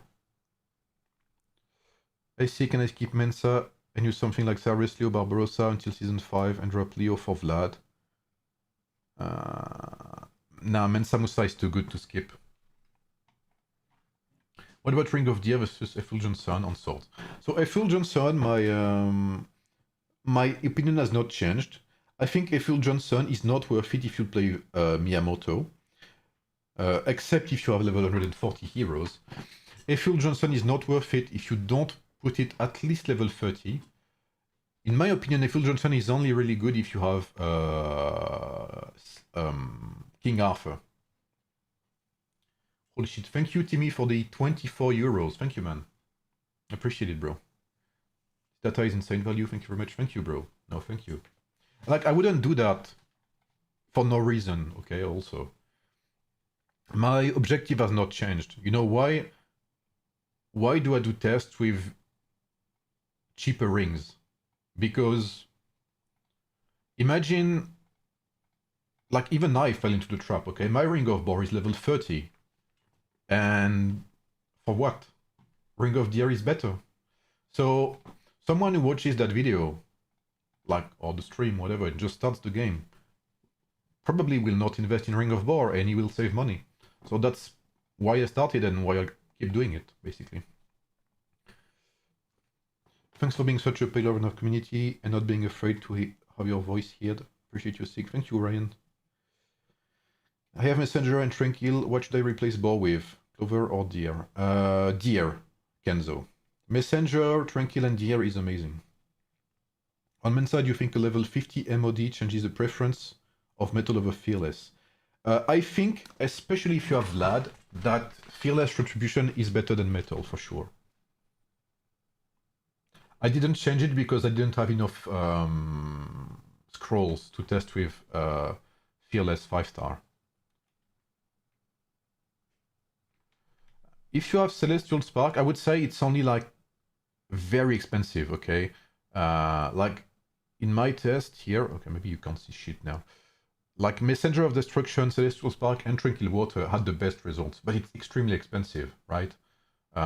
If you're looking at efficiency in terms of cost, then MOD, Ring of Deer, Tranquil Water is excellent, and MOD, Ring of Deer, and Clover is probably the best cost-efficient build.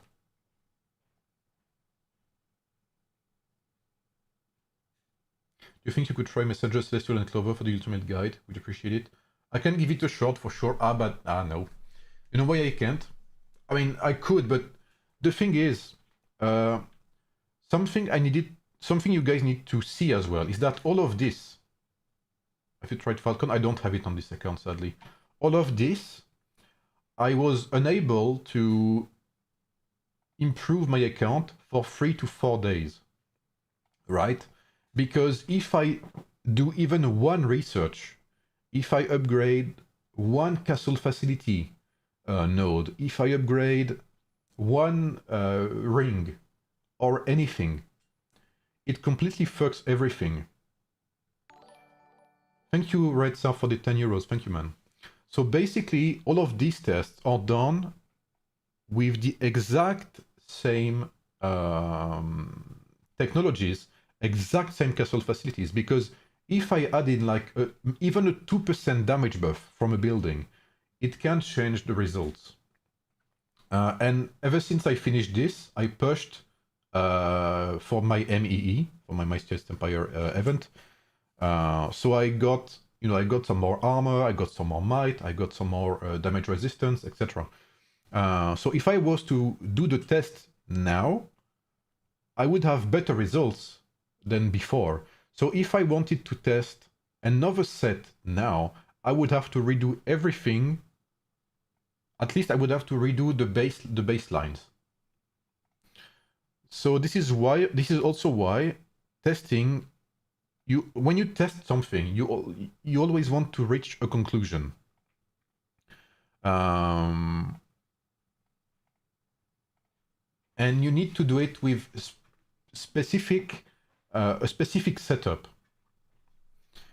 Now, when I haven't done, like, I will have to do it all over again for the 1v1s, which is even more complicated and more time consuming, because 1v1, you need someone, you will kill troops.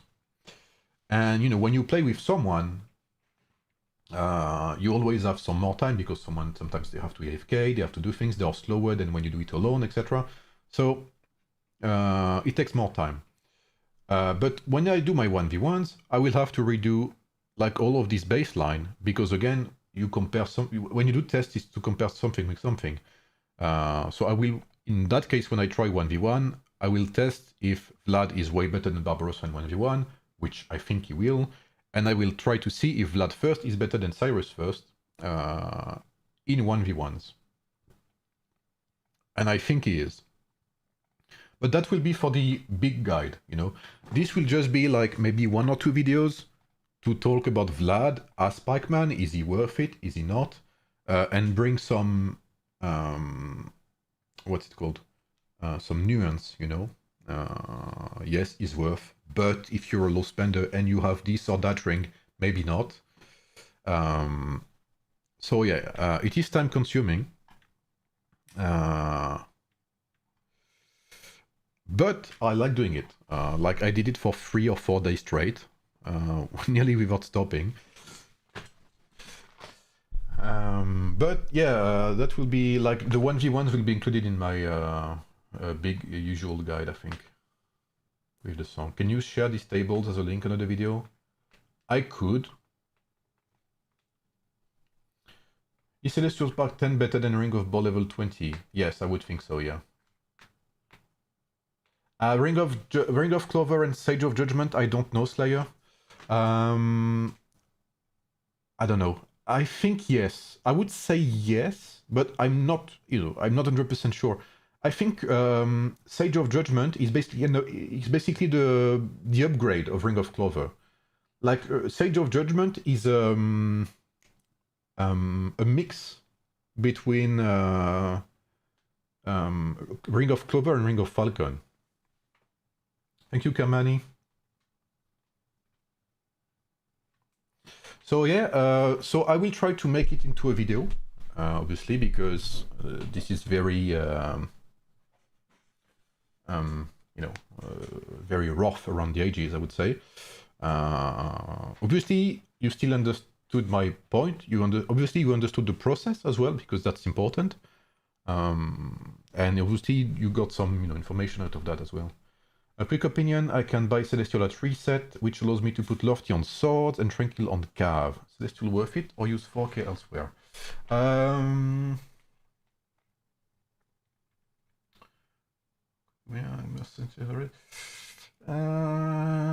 would need to see our lineups, I think, Freya, to give you a proper answer. Yes, absolutely, Kermani. But even in spite of that, despite that fact, Ring of Deer did better. Also, one thing about the test, it's extremely important to always target the same enemy first in swarming setups. Meaning that, you know, the supply bounty has 1 swordsman, 2 pikemen, 1 archer. Yeah, I will know their address, you know, by now. I know them so much. It's always important to always aggro the same enemy first, because in Age of you have a primary target and you have secondary targets. The primary target is the first that you take aggro on, it will take most of the damage, and the others are secondary targets. It's important to say that this damage here that I recorded, is the damage done on the primary target every single time, while this is the total damage inflicted. So it requires to be awake, and yeah, it takes time, but I like it. Great work on the park testing, Sigami. I'm also waiting for your video on Warrior Swordsman. Yeah, I'm very sorry it took so long. Like I cannot apologize enough. I know it's taking long for the guide. Honestly, I have no excuse. I have been lazy on that video. I lost motivation on it. I've talked about it before. But this weekend I have a goal. For this weekend, I will need to progress, on my Warrior Swordsman video, and progress on my data Vlad video as well. 30 MOD, 30 boar, 20 lofty on pikes, max star. Celestial Spark then.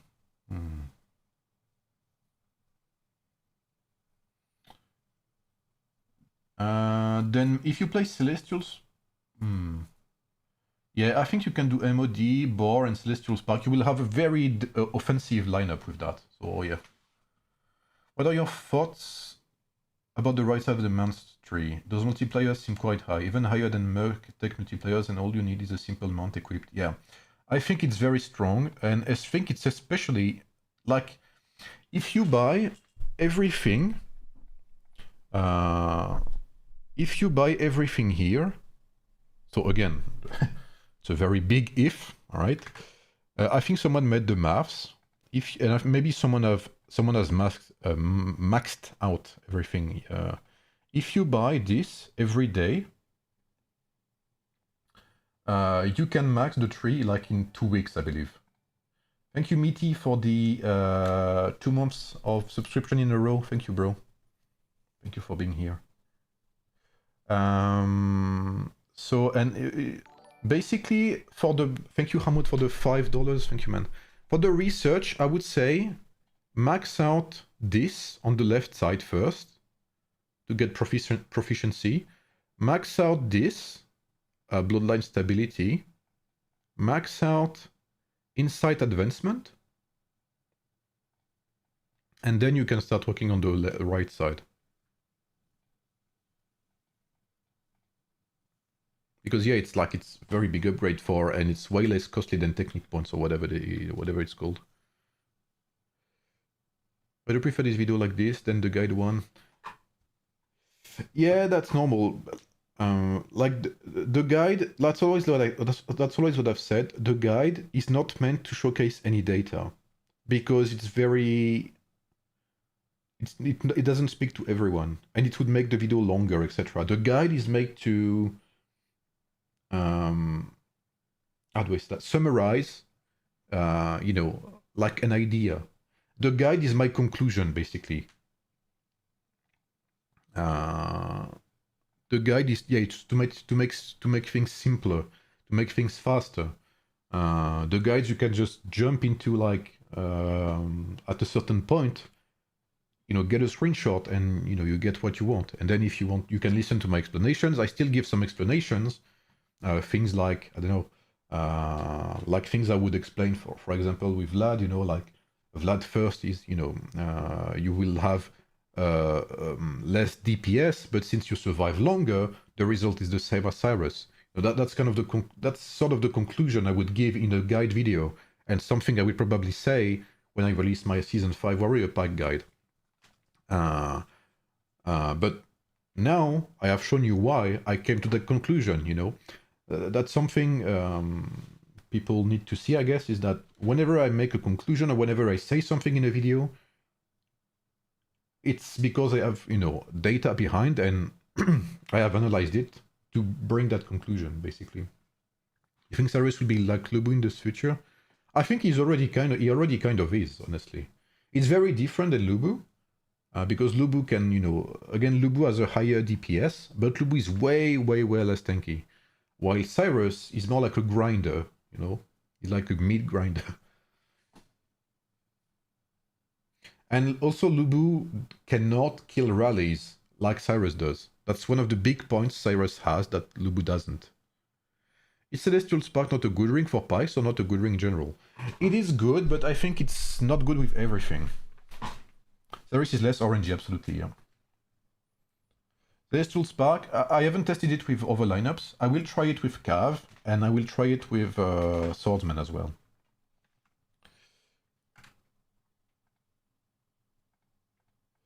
Alright, well, that's pretty much it for the test. I mean, at least my results. So I hope you guys enjoy that. And hopefully that helps you as well, to get some... Yeah, I would 100% say so, Tickman, for sure. I would 100% say so, yeah. What's up, Yarrick? So what time is it? I think I'll do a small break, sorry. I'm starting to speak French now. I'll take a small break, and then I'll come back on Civ. So I'm just gonna shut down the camera and stuff. I'll take a small break and be back in 5 minutes. If you guys wanna say for Civ, I will play a little. There's something I want to talk about on Civ, that Civ is doing right now, that I think is very good, and that I think AoEM could take inspiration from. So I'll be back in a minute. So thanks again, guys. So if you don't want to CC, that's okay, I understand. I'll be back in a minute. I'll be right back. See you folks.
Alright, I'm back. Sorry guys. What's up?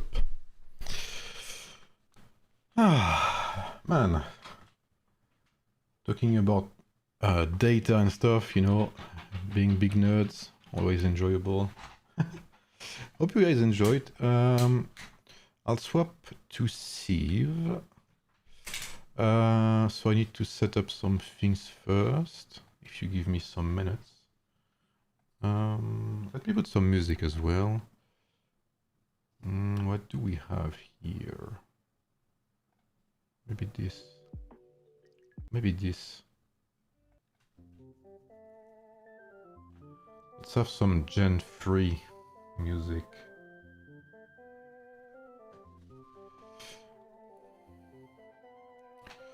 Hope you guys are doing okay, by the way, you know, having a good weekend and stuff.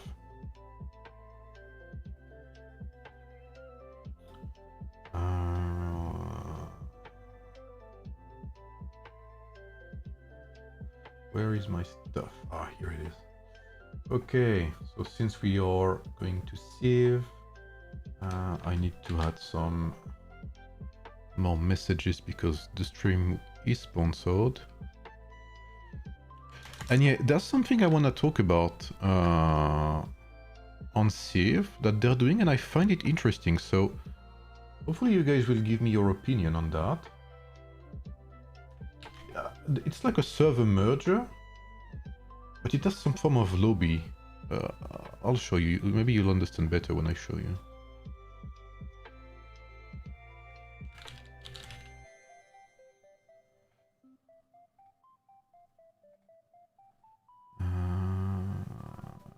Civilization. Where is it?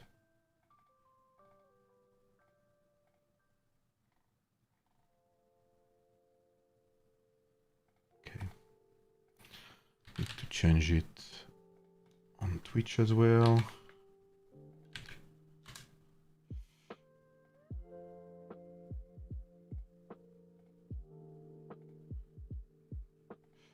By the way, if you guys want to support the stream and support the test as well, because tests are costly, exclamation mark eneba, and you can get to my sponsored link from eneba and buy Apex coins here, which will be useful because in 2 weeks we have the anniversary for Age of Empires mobile, and I think we can expect, I think it's safe to say we'll have some, you know, some bundles here. And here we go on Twitch as well. Perfect. All right.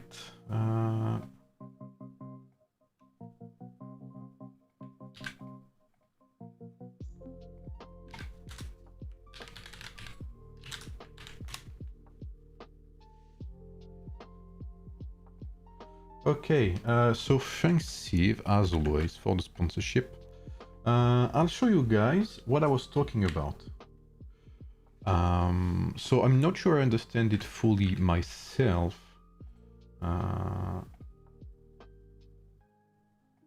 But I'll have a look.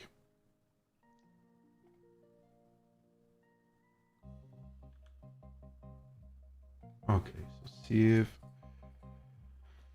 Yes, Grand Forum, that's how it's called. So right now, it's like an in-between two seasons. So everything reset, you know, seasonally. So right now, basically, you can see no one has progressed because basically, I think season 3 is finished and season 4 will start soon. And so everything resets again seasonally. And right now they have not started season 4 right away after season 3. There is what they call the Grand Forum, which is this, basically. So you register, which is what I did, to participate like in a server or something. And you can choose to either register as a group or register alone. So let's say you're on your server, I don't know, let's say you're on server 20, and you have 2 or 3 friends with you. You can register together for the next season, and you will be paired together because between every season they have server mergers. Okay, they have merges in civilization.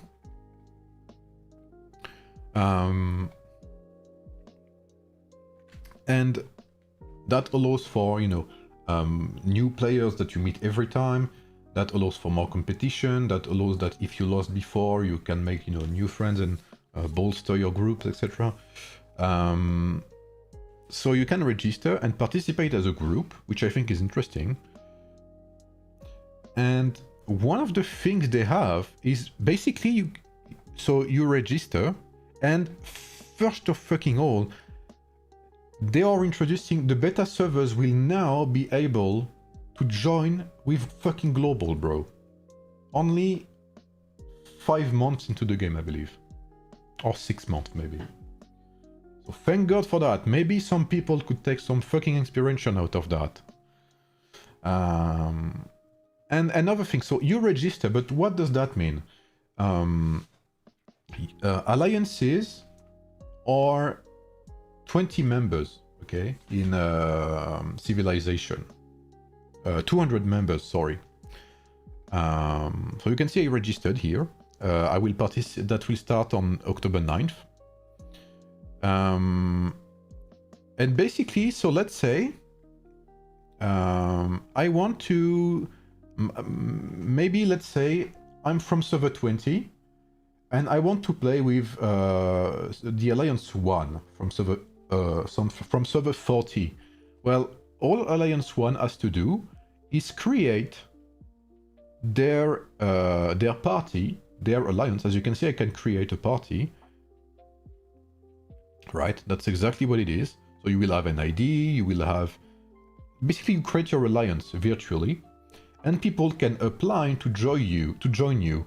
So basically, you create your alliance you have 1 week to create it, and you know, have people join you, etc. And people from all servers in that 7 days time span can apply to different alliances. You can see you have Kingslayer here, you have Team USA, that has 189 members. You have Team Kingslayer, who has 195 players, and many others. Obviously, I cannot see them all. There's plenty. But basically, right now, for instance, I can apply to Team USA, and if they accept me, I'll be able to play with them on October 9th in their alliance. We will all be in the same server and all in the same starting region. What this does is whenever you start in like a server or whatever, through this system, I think you are stuck with that alliance. But I mean, at this point, if you go through all the system, then why not? And I think that's pretty good. So another thing to say is you have this, okay? It's 200 players and 20 great strategists. So what does great strategist mean? As you can see, it said, sorry, an icon obtainable by players who are ranked on the Great Strategist leaderboard. Basically, great strategists are whales. They're krakens. Which means that no matter what, you cannot have more than 20 of the best players. I think it's like top 500 or something, or top 100 of their own server. You cannot have more than 20 through registration in that alliance. So you create an alliance where you will not have more than 20 whales and, you know, 20 performing very high performance players in that alliance. So through that merger system, you cannot have a powerful, like insanely strong alliance. That cannot happen. It is everyone has the same rules. All the servers will be mixed. 200 members per civilization, per alliance, and that's it. 20 whales max. So you could say that's a lot. But if anyone is on the same, you know, on the same level, and again, I don't know what, I think if I check the leaderboards, maybe I can see. I don't have access to it yet. Dosser is not here, but I think he gave me an explanation as to what it was.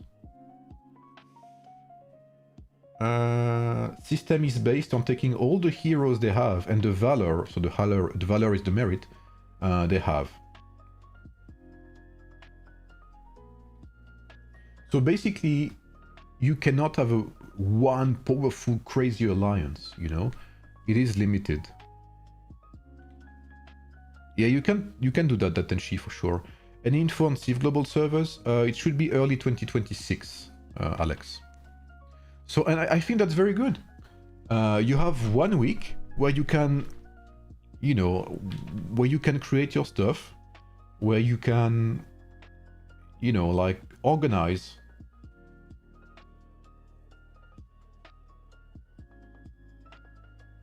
Man, don't talk to me about the car event, bro.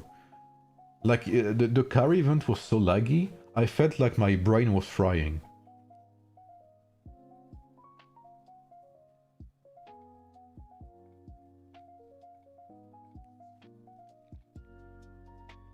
Oh, and by the way, they also gave shit ton of rewards during this mid-season. Like, they gave 30 tickets. So you have in a civilization, you have 1 5-star hero every 20 spins, guaranteed. So there is something we don't have in Age of, which is a PT system. So they gave like 30, which is like 1.5 hero, which realistically you're gonna have 2 heroes with that. They also gave like a shit ton of coins as a reward. So you can basically hoard your resources for the next season. And yeah, that's like the equivalent of giving you like a 3-star hero in Age of.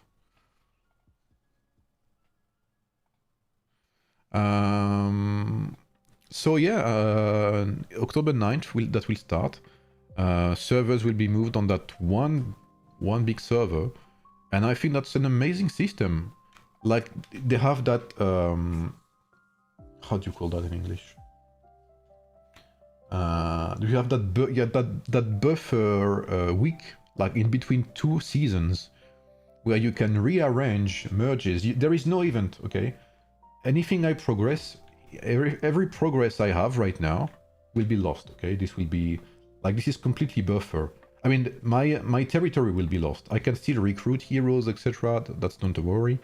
But basically, this is a buffer week where people arrange mergers between themselves, and there's no restriction as well. Like, I can literally apply in any like in any, like anywhere basically, and they whether they accept me or not, you know, is completely different.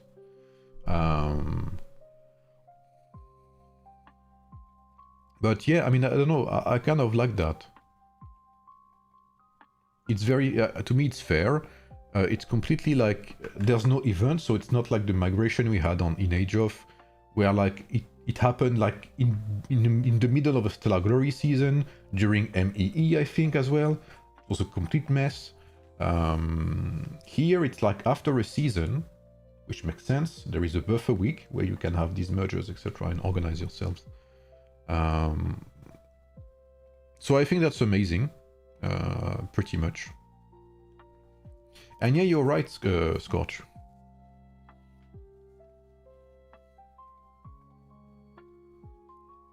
I think they should have both server-based and alliance-based. Because you can have a very competitive alliance, but if your server doesn't have more players to fill one alliance, then what do? You're completely screwed. In Stella, you're completely screwed everywhere else. Like, I'll take server 108 as an example. Server 108 has a fucking strong alliance, bro. Like, their number 1 alliance is fucking, like, insanely strong, bro. But because their server has less players than many other servers, they're completely screwed in things like Stellar Glory and whatever. So I think there should be both. I think people are okay with like server-based rewards, events. I think that's completely fine. But there should be alliance-based rewards. I mean, alliance-based competitions as well.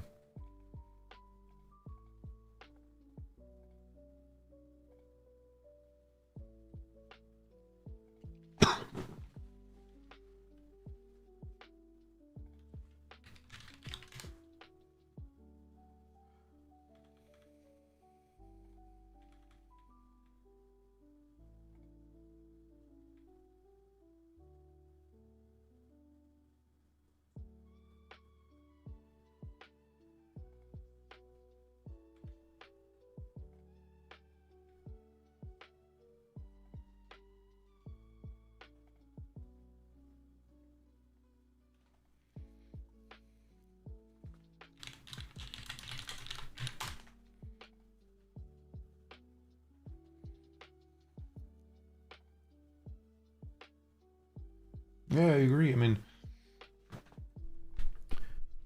I don't know. I think there's plenty of things. Like, and again, I haven't deeped into Civ as much as I have for AoEM, realistically.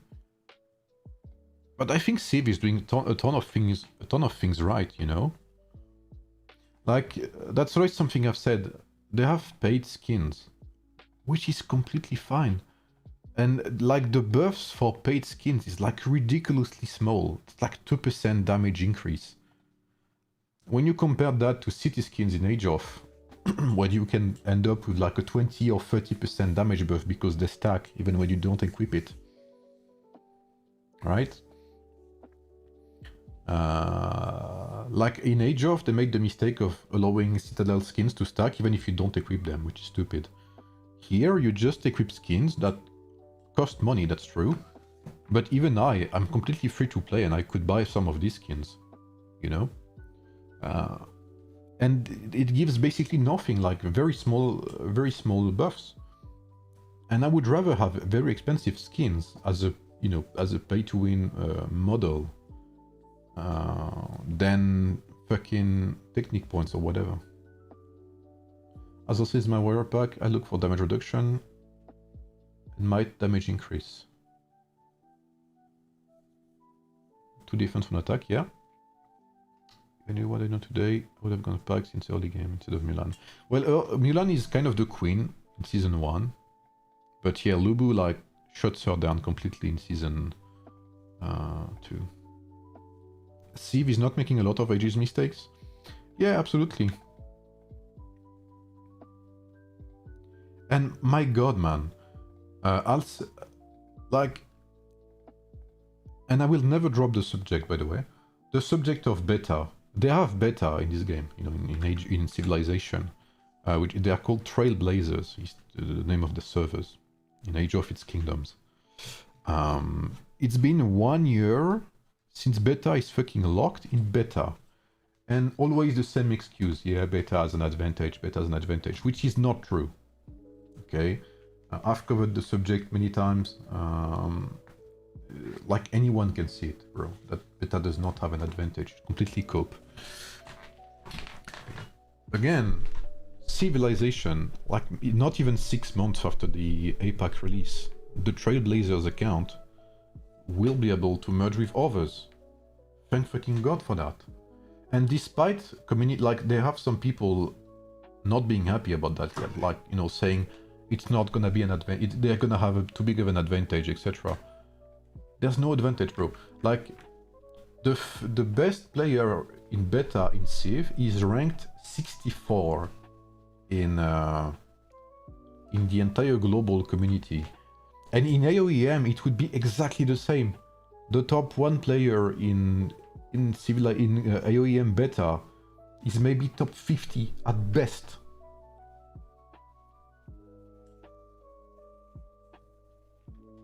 When is this game released? It will be released in early 2026 for global.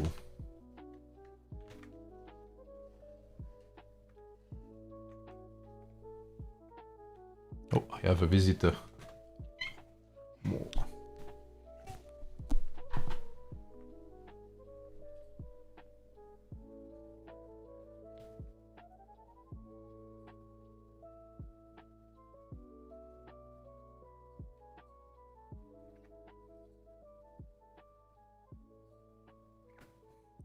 Inca?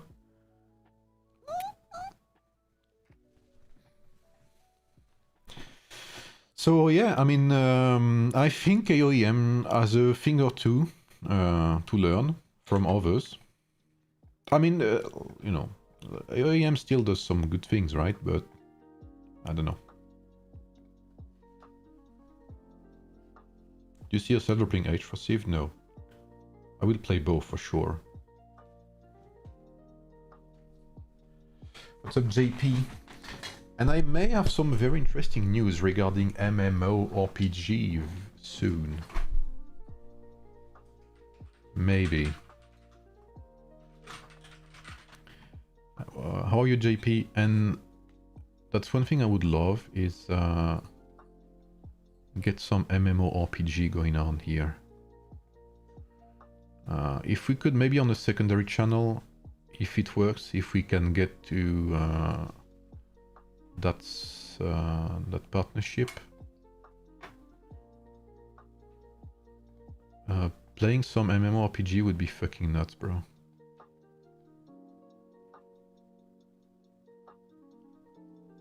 Ah, welcome back, JP. Who was I playing first with? I knew I had Sondok, but who I had also? Oh, I think I had Elizabeth. Yeah, something like that, I think. Oh, they give us... Oh.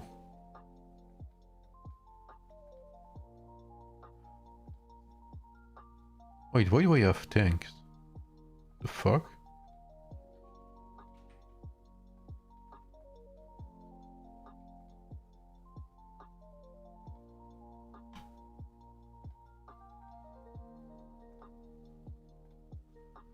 So since this is a buffer, like this is a buffer season again. This is a buffer season. So there is a chance that they unlock maybe higher troops levels, etc. for tests, which would be great. Since progress is reset anyway. Ashes of Creation is coming on nicely. Ah, it's true, yeah. I haven't tested it yet. I missed the Vlad test results for the summary. Vlad is way better than Boudica. Barbarossa is better than Boudica also. Vlad is better than Barbarossa. However, like Vlad 3-star basically is as good as Barbarossa 5. Basically Vlad, if you like low spender and you have Barbarossa 5-star, it's not worth to get him. But if you have Messenger of Destruction, that's leveled up quite nicely. And your Barbarossa is like, I don't know, 3-star or 1-star, then you can get Vlad for sure.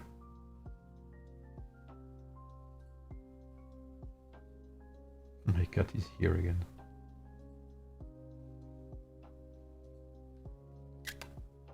Okay. Should I try to sleep on the keyboard?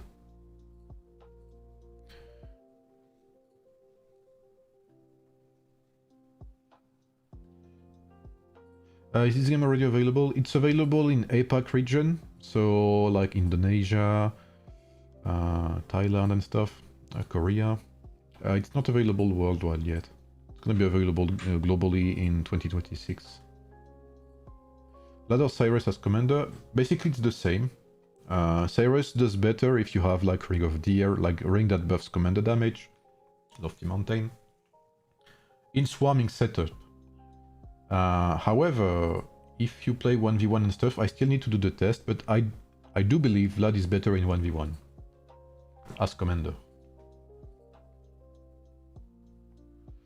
So yeah, let me have a look real quick. I guess I'll have a look at my skills first. Which one did I play?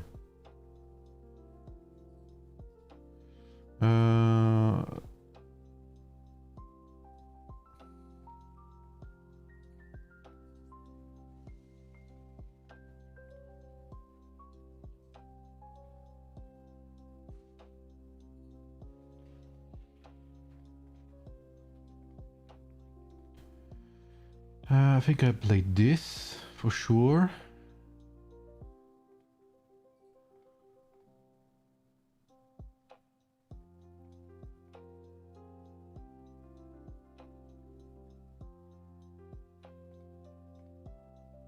I've done that as well, why not?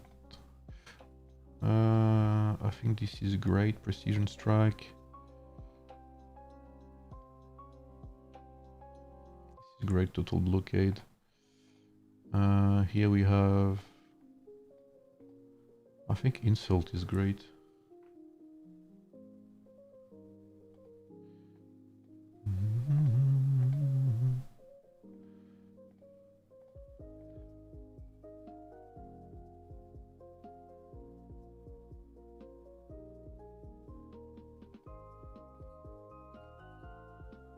Dun, dun, dun, dun.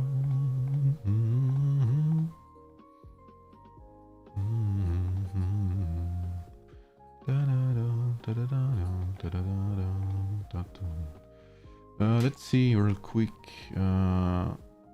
Difficult battle already. I guess we'll see. So yeah, I don't know if I can do anything actually. Since it's, like I said, it's a buffer season. So maybe there's no progress to be made at all during this week actually.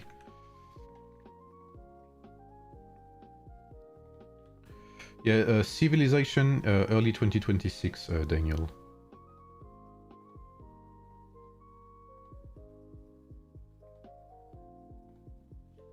Okay, I can't capture stuff, but yeah, I have no... Yeah, oh yeah, there's no quest or anything, okay.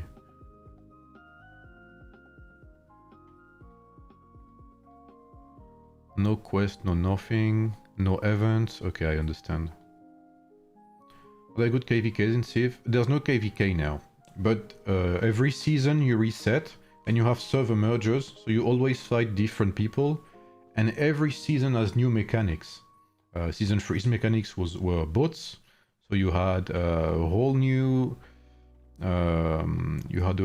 thing to consider regarding the lakes, the rivers and stuff. Maybe the maps will change at some point, I don't know. But there's no KVK yet. Right now they're having like a big merger.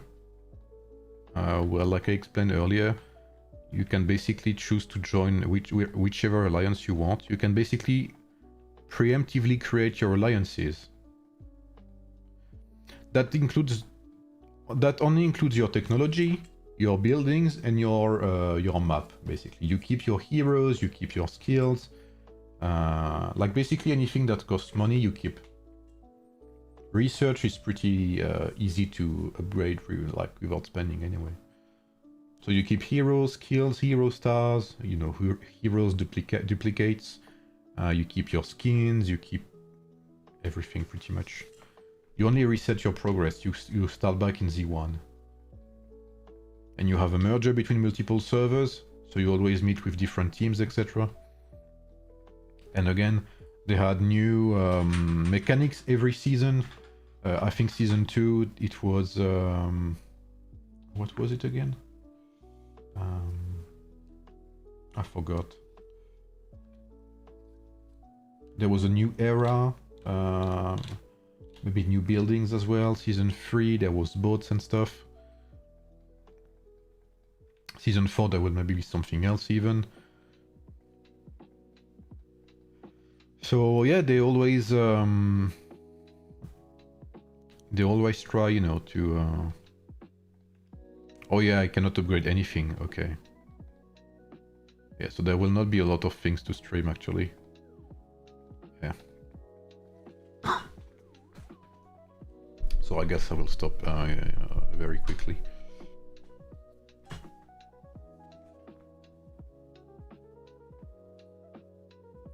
Like right now, there's no KVK because the game is not server oriented. The game is alliance oriented.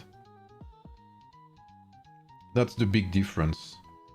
You have KVKs because your game revolves around servers, right? But if your game revolves around alliances, then you have no real use for KVKs. Especially if you have mergers every season with fresh new gameplay every time, with new components, you know?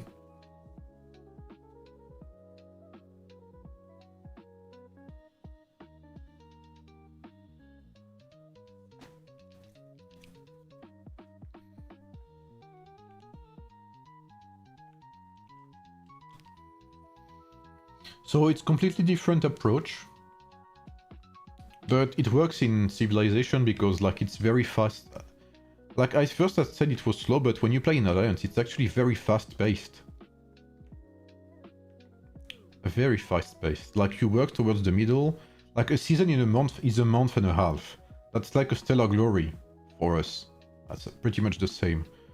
Like imagine if every Stellar Glory you basically reset the map and stuff.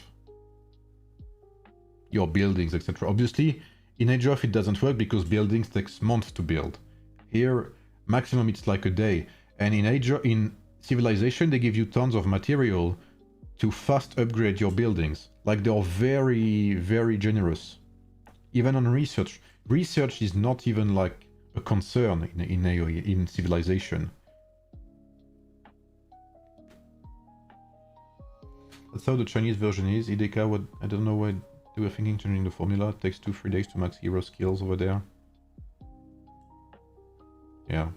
I heard the Chinese version resets heroes. In Age of Empires Mobile, yes.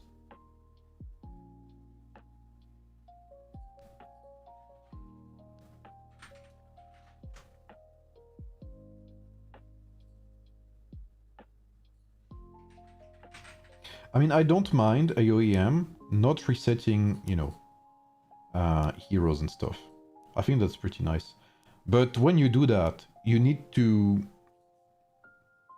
you know, like, you need to follow with actually good ideas, right? You can't have a game that revolves around servers and not have any migrations, not have any like taking so long to make server events and stuff. Like, I don't know, it's very weird.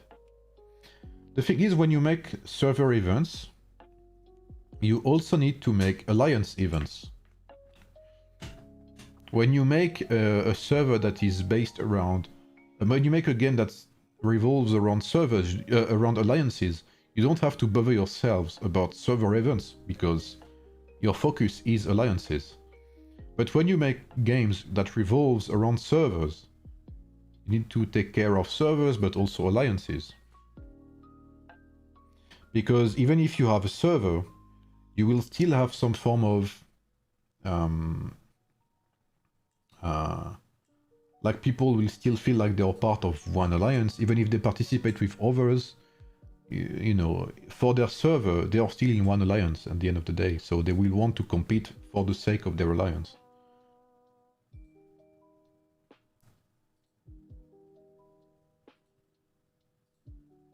So, I don't think their system is bad, but it's badly, I don't know. Basically, it would require more frequent updates.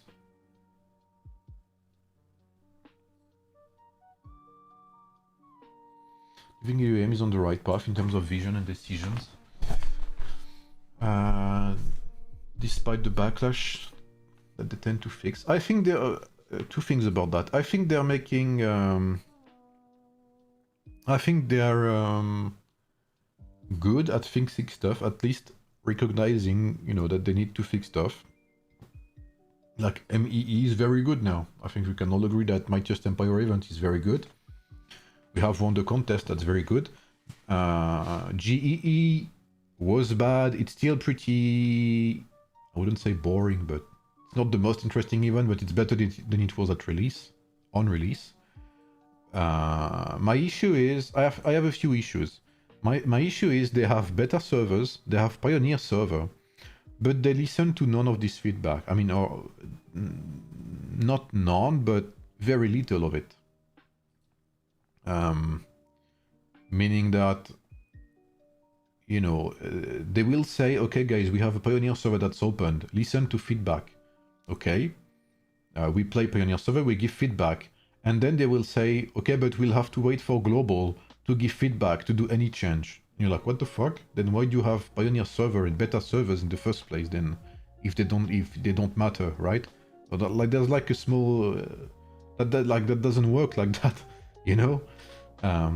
Like, imagine imagine that's exactly the same as, imagine you're in like in the pharmaceutical what's it called, pharmaceutical industry, right?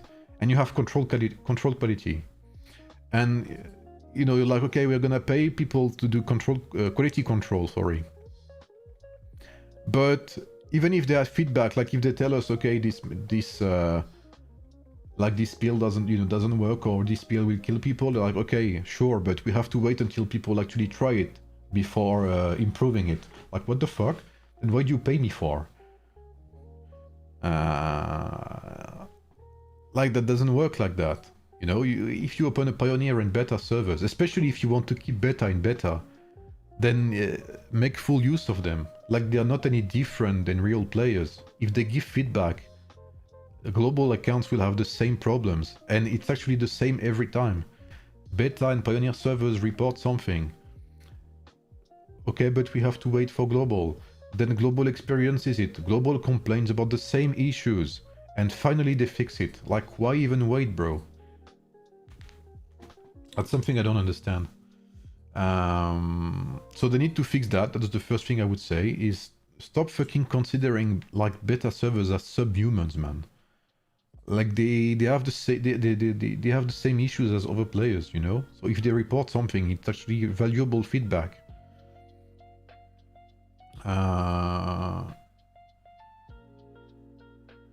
And I don't know, they need to be less, I guess, secretive. You know, it's like they're ashamed, I don't know, of whatever they're doing.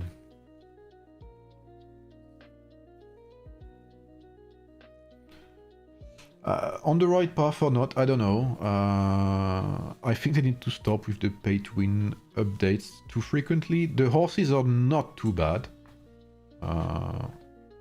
But I mean, it's not difficult to have something that doesn't look too bad after the what's it called? After the technique points thingies, you know. It's not too bad. It's not difficult to have an update look friendly after you've had like castle facilities and technique points and the last technology tree and whatever, you know.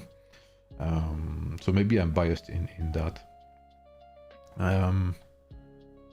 And yeah, I mean, they need to start listening to when they say that zeroing is not an issue. Like, it completely blows my fucking mind, bro. In what world are you living?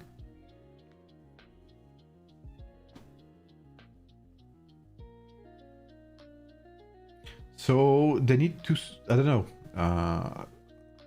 The game has potential, and you know, we are 1 year in. They've made GEE, they've made MEE, they've made Battle of Dawn, they've made one migration. They need to do more. They've made KVK, so they are working. You know, they are doing stuff that we cannot deny. They are reactive to some extent, but they need to be. I don't know. Some things they are doing are not necessary. I think sometimes they're working on the wrong places, you know what I mean? And like, they're losing time on things that are not important.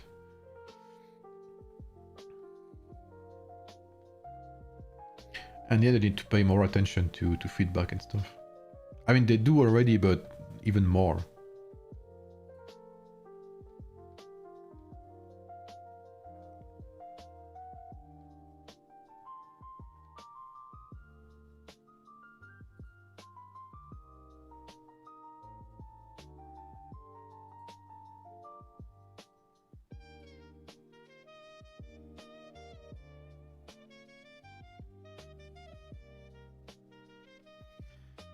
But yeah, okay, so basically, I didn't check, but yeah, there's nothing to stream. Like I said, it's mostly I wanted to talk to you about that system, which I mentioned early, which I think is very good.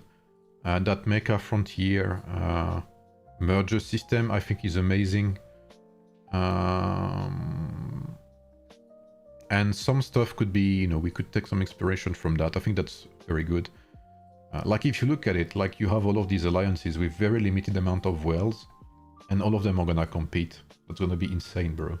Imagine 3 alliances with 200 players and only 20 wells each, okay? And they cannot, I think this mode locks you, which means that if you start in region, if you start in your alliance in region like this one, Eastern Europe, then you have to stay in an alliance that started in Eastern Europe, okay? So you cannot just go to another alliance to unbalance things. So it really forces you to stay in your alliance, and basically if you you know, if you create your alliance and your merger, etc., you have to go deep with it. So very much like that. But yeah, I didn't think there was. I couldn't stream more about it, but I guess that's okay.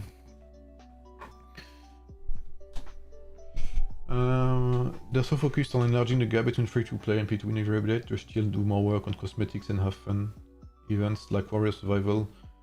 Yeah, I mean, I think those solo events are fine. Like, there's some things I don't understand. Like, what? Like, it's been so long, I don't even remember the event name. What's the event name again? The one you have very early on.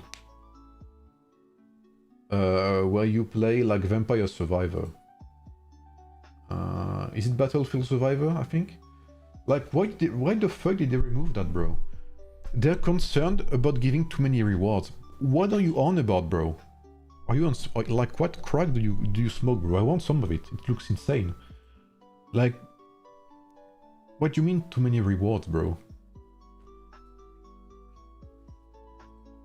Like, at this stage of the game, like 4 or 5 seasons, Stellar Glory seasons in, or 6 even, I think. Like, what do XP tomes give you, bro? Like, let us have some fun, bro. And like, there was also, if you remember my first ever guide, my beginner's guide, I mentioned, and even my Hannibal guide, I mentioned there would be like Lost Borderlands or something, like Lost something, Lost Expedition or something like that. Like an event where you could basically max Cleopatra. Like, it was a very good event that we had in, you know, in very early beta. And they fucking removed it for global. What for, bro? Like, why do you why do you remove content on purpose? Like, I don't get it, bro.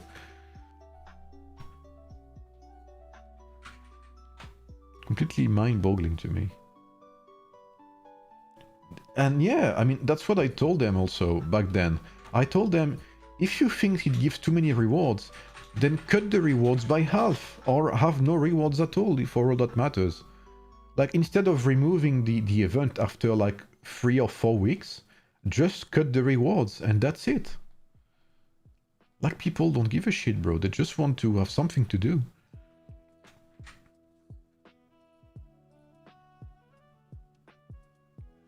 I hate switching to farmers and main heroes. It's so annoying, and I'm farming with a main hero sometimes. Yeah, I agree.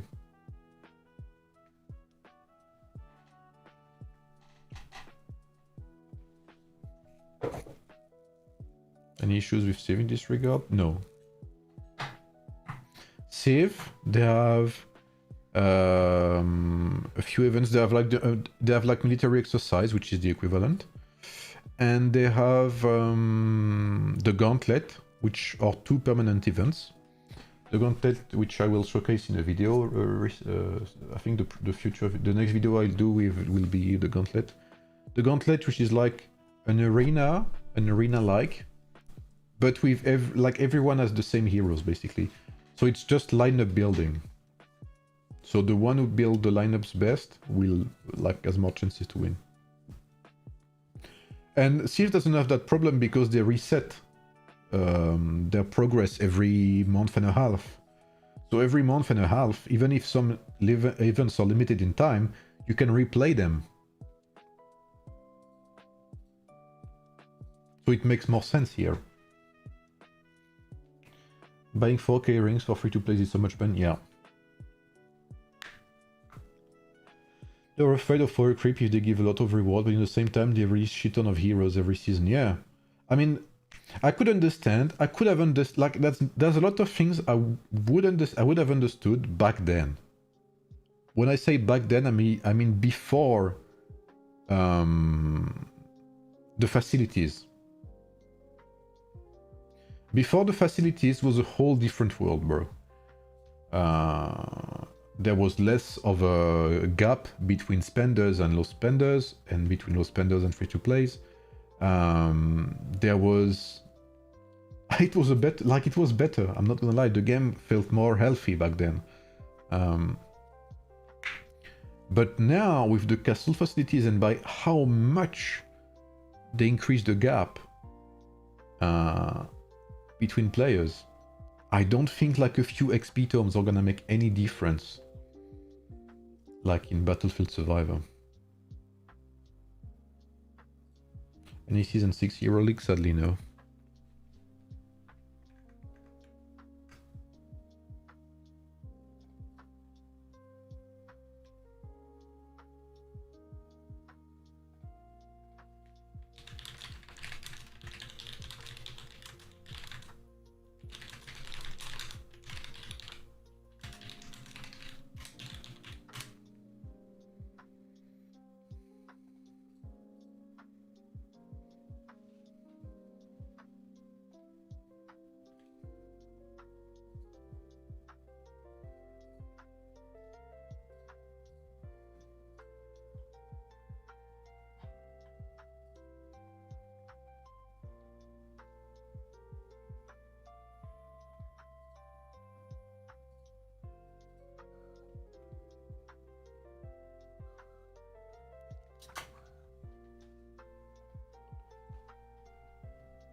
Yeah, the game has insane potential, yeah. Alright. That's been, what, 3 hours stream? Yeah. I'll be on my way. I think I'll enjoy some Age of Empires 2 or something. Look at her. My little kitty. I'll enjoy some games. Yeah, I've made a Steam group where I play with some friends from my alliance in 119. I think it's important to have some other games to play aside from AoEM. Otherwise, you know, if we only play AoEM, then we lose. You know, we lose motivation little by little. So I've started playing other games with my friends from my alliance.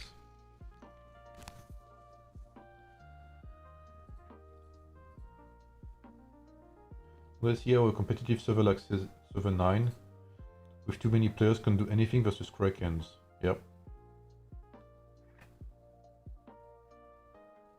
I think we'll come close to a point where, like right now, we'll have, like, tomorrow I'll stream server 21 versus server 40. And server 21 is like very, very strong. They have a very good leaderboard, etc. And then I guess the only matchups left for server 40 will be like 13 versus 40 and 42 versus 40 in Mightiest Empire event. And I don't see who else has the possibility to defeat them, realistically. So yeah, plenty of things to do. So yeah, I'll go back, I'll go and enjoy my Saturday, and I'll go and work on my videos maybe later. I think I need some small little break from all of this data that I showcased earlier. 73. 73 is very strong, yeah, but I don't know if they could defeat 40. I should ask Rio. I know Rio far from server 73. How many cats do you have? We have 6. I have 2. She's still here, by the way.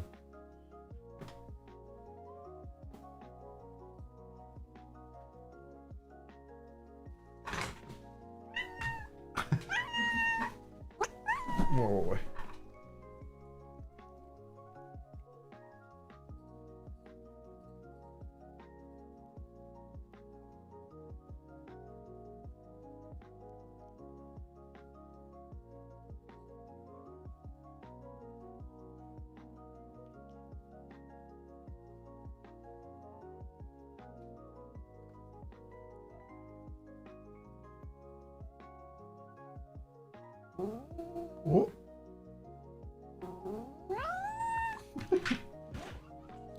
This one's funny because she acts always like she doesn't like when we you know, take her in our arms and stuff, but she always comes back. Like she's back already. She's already here. She likes complaining. But she likes hugs. Hugs.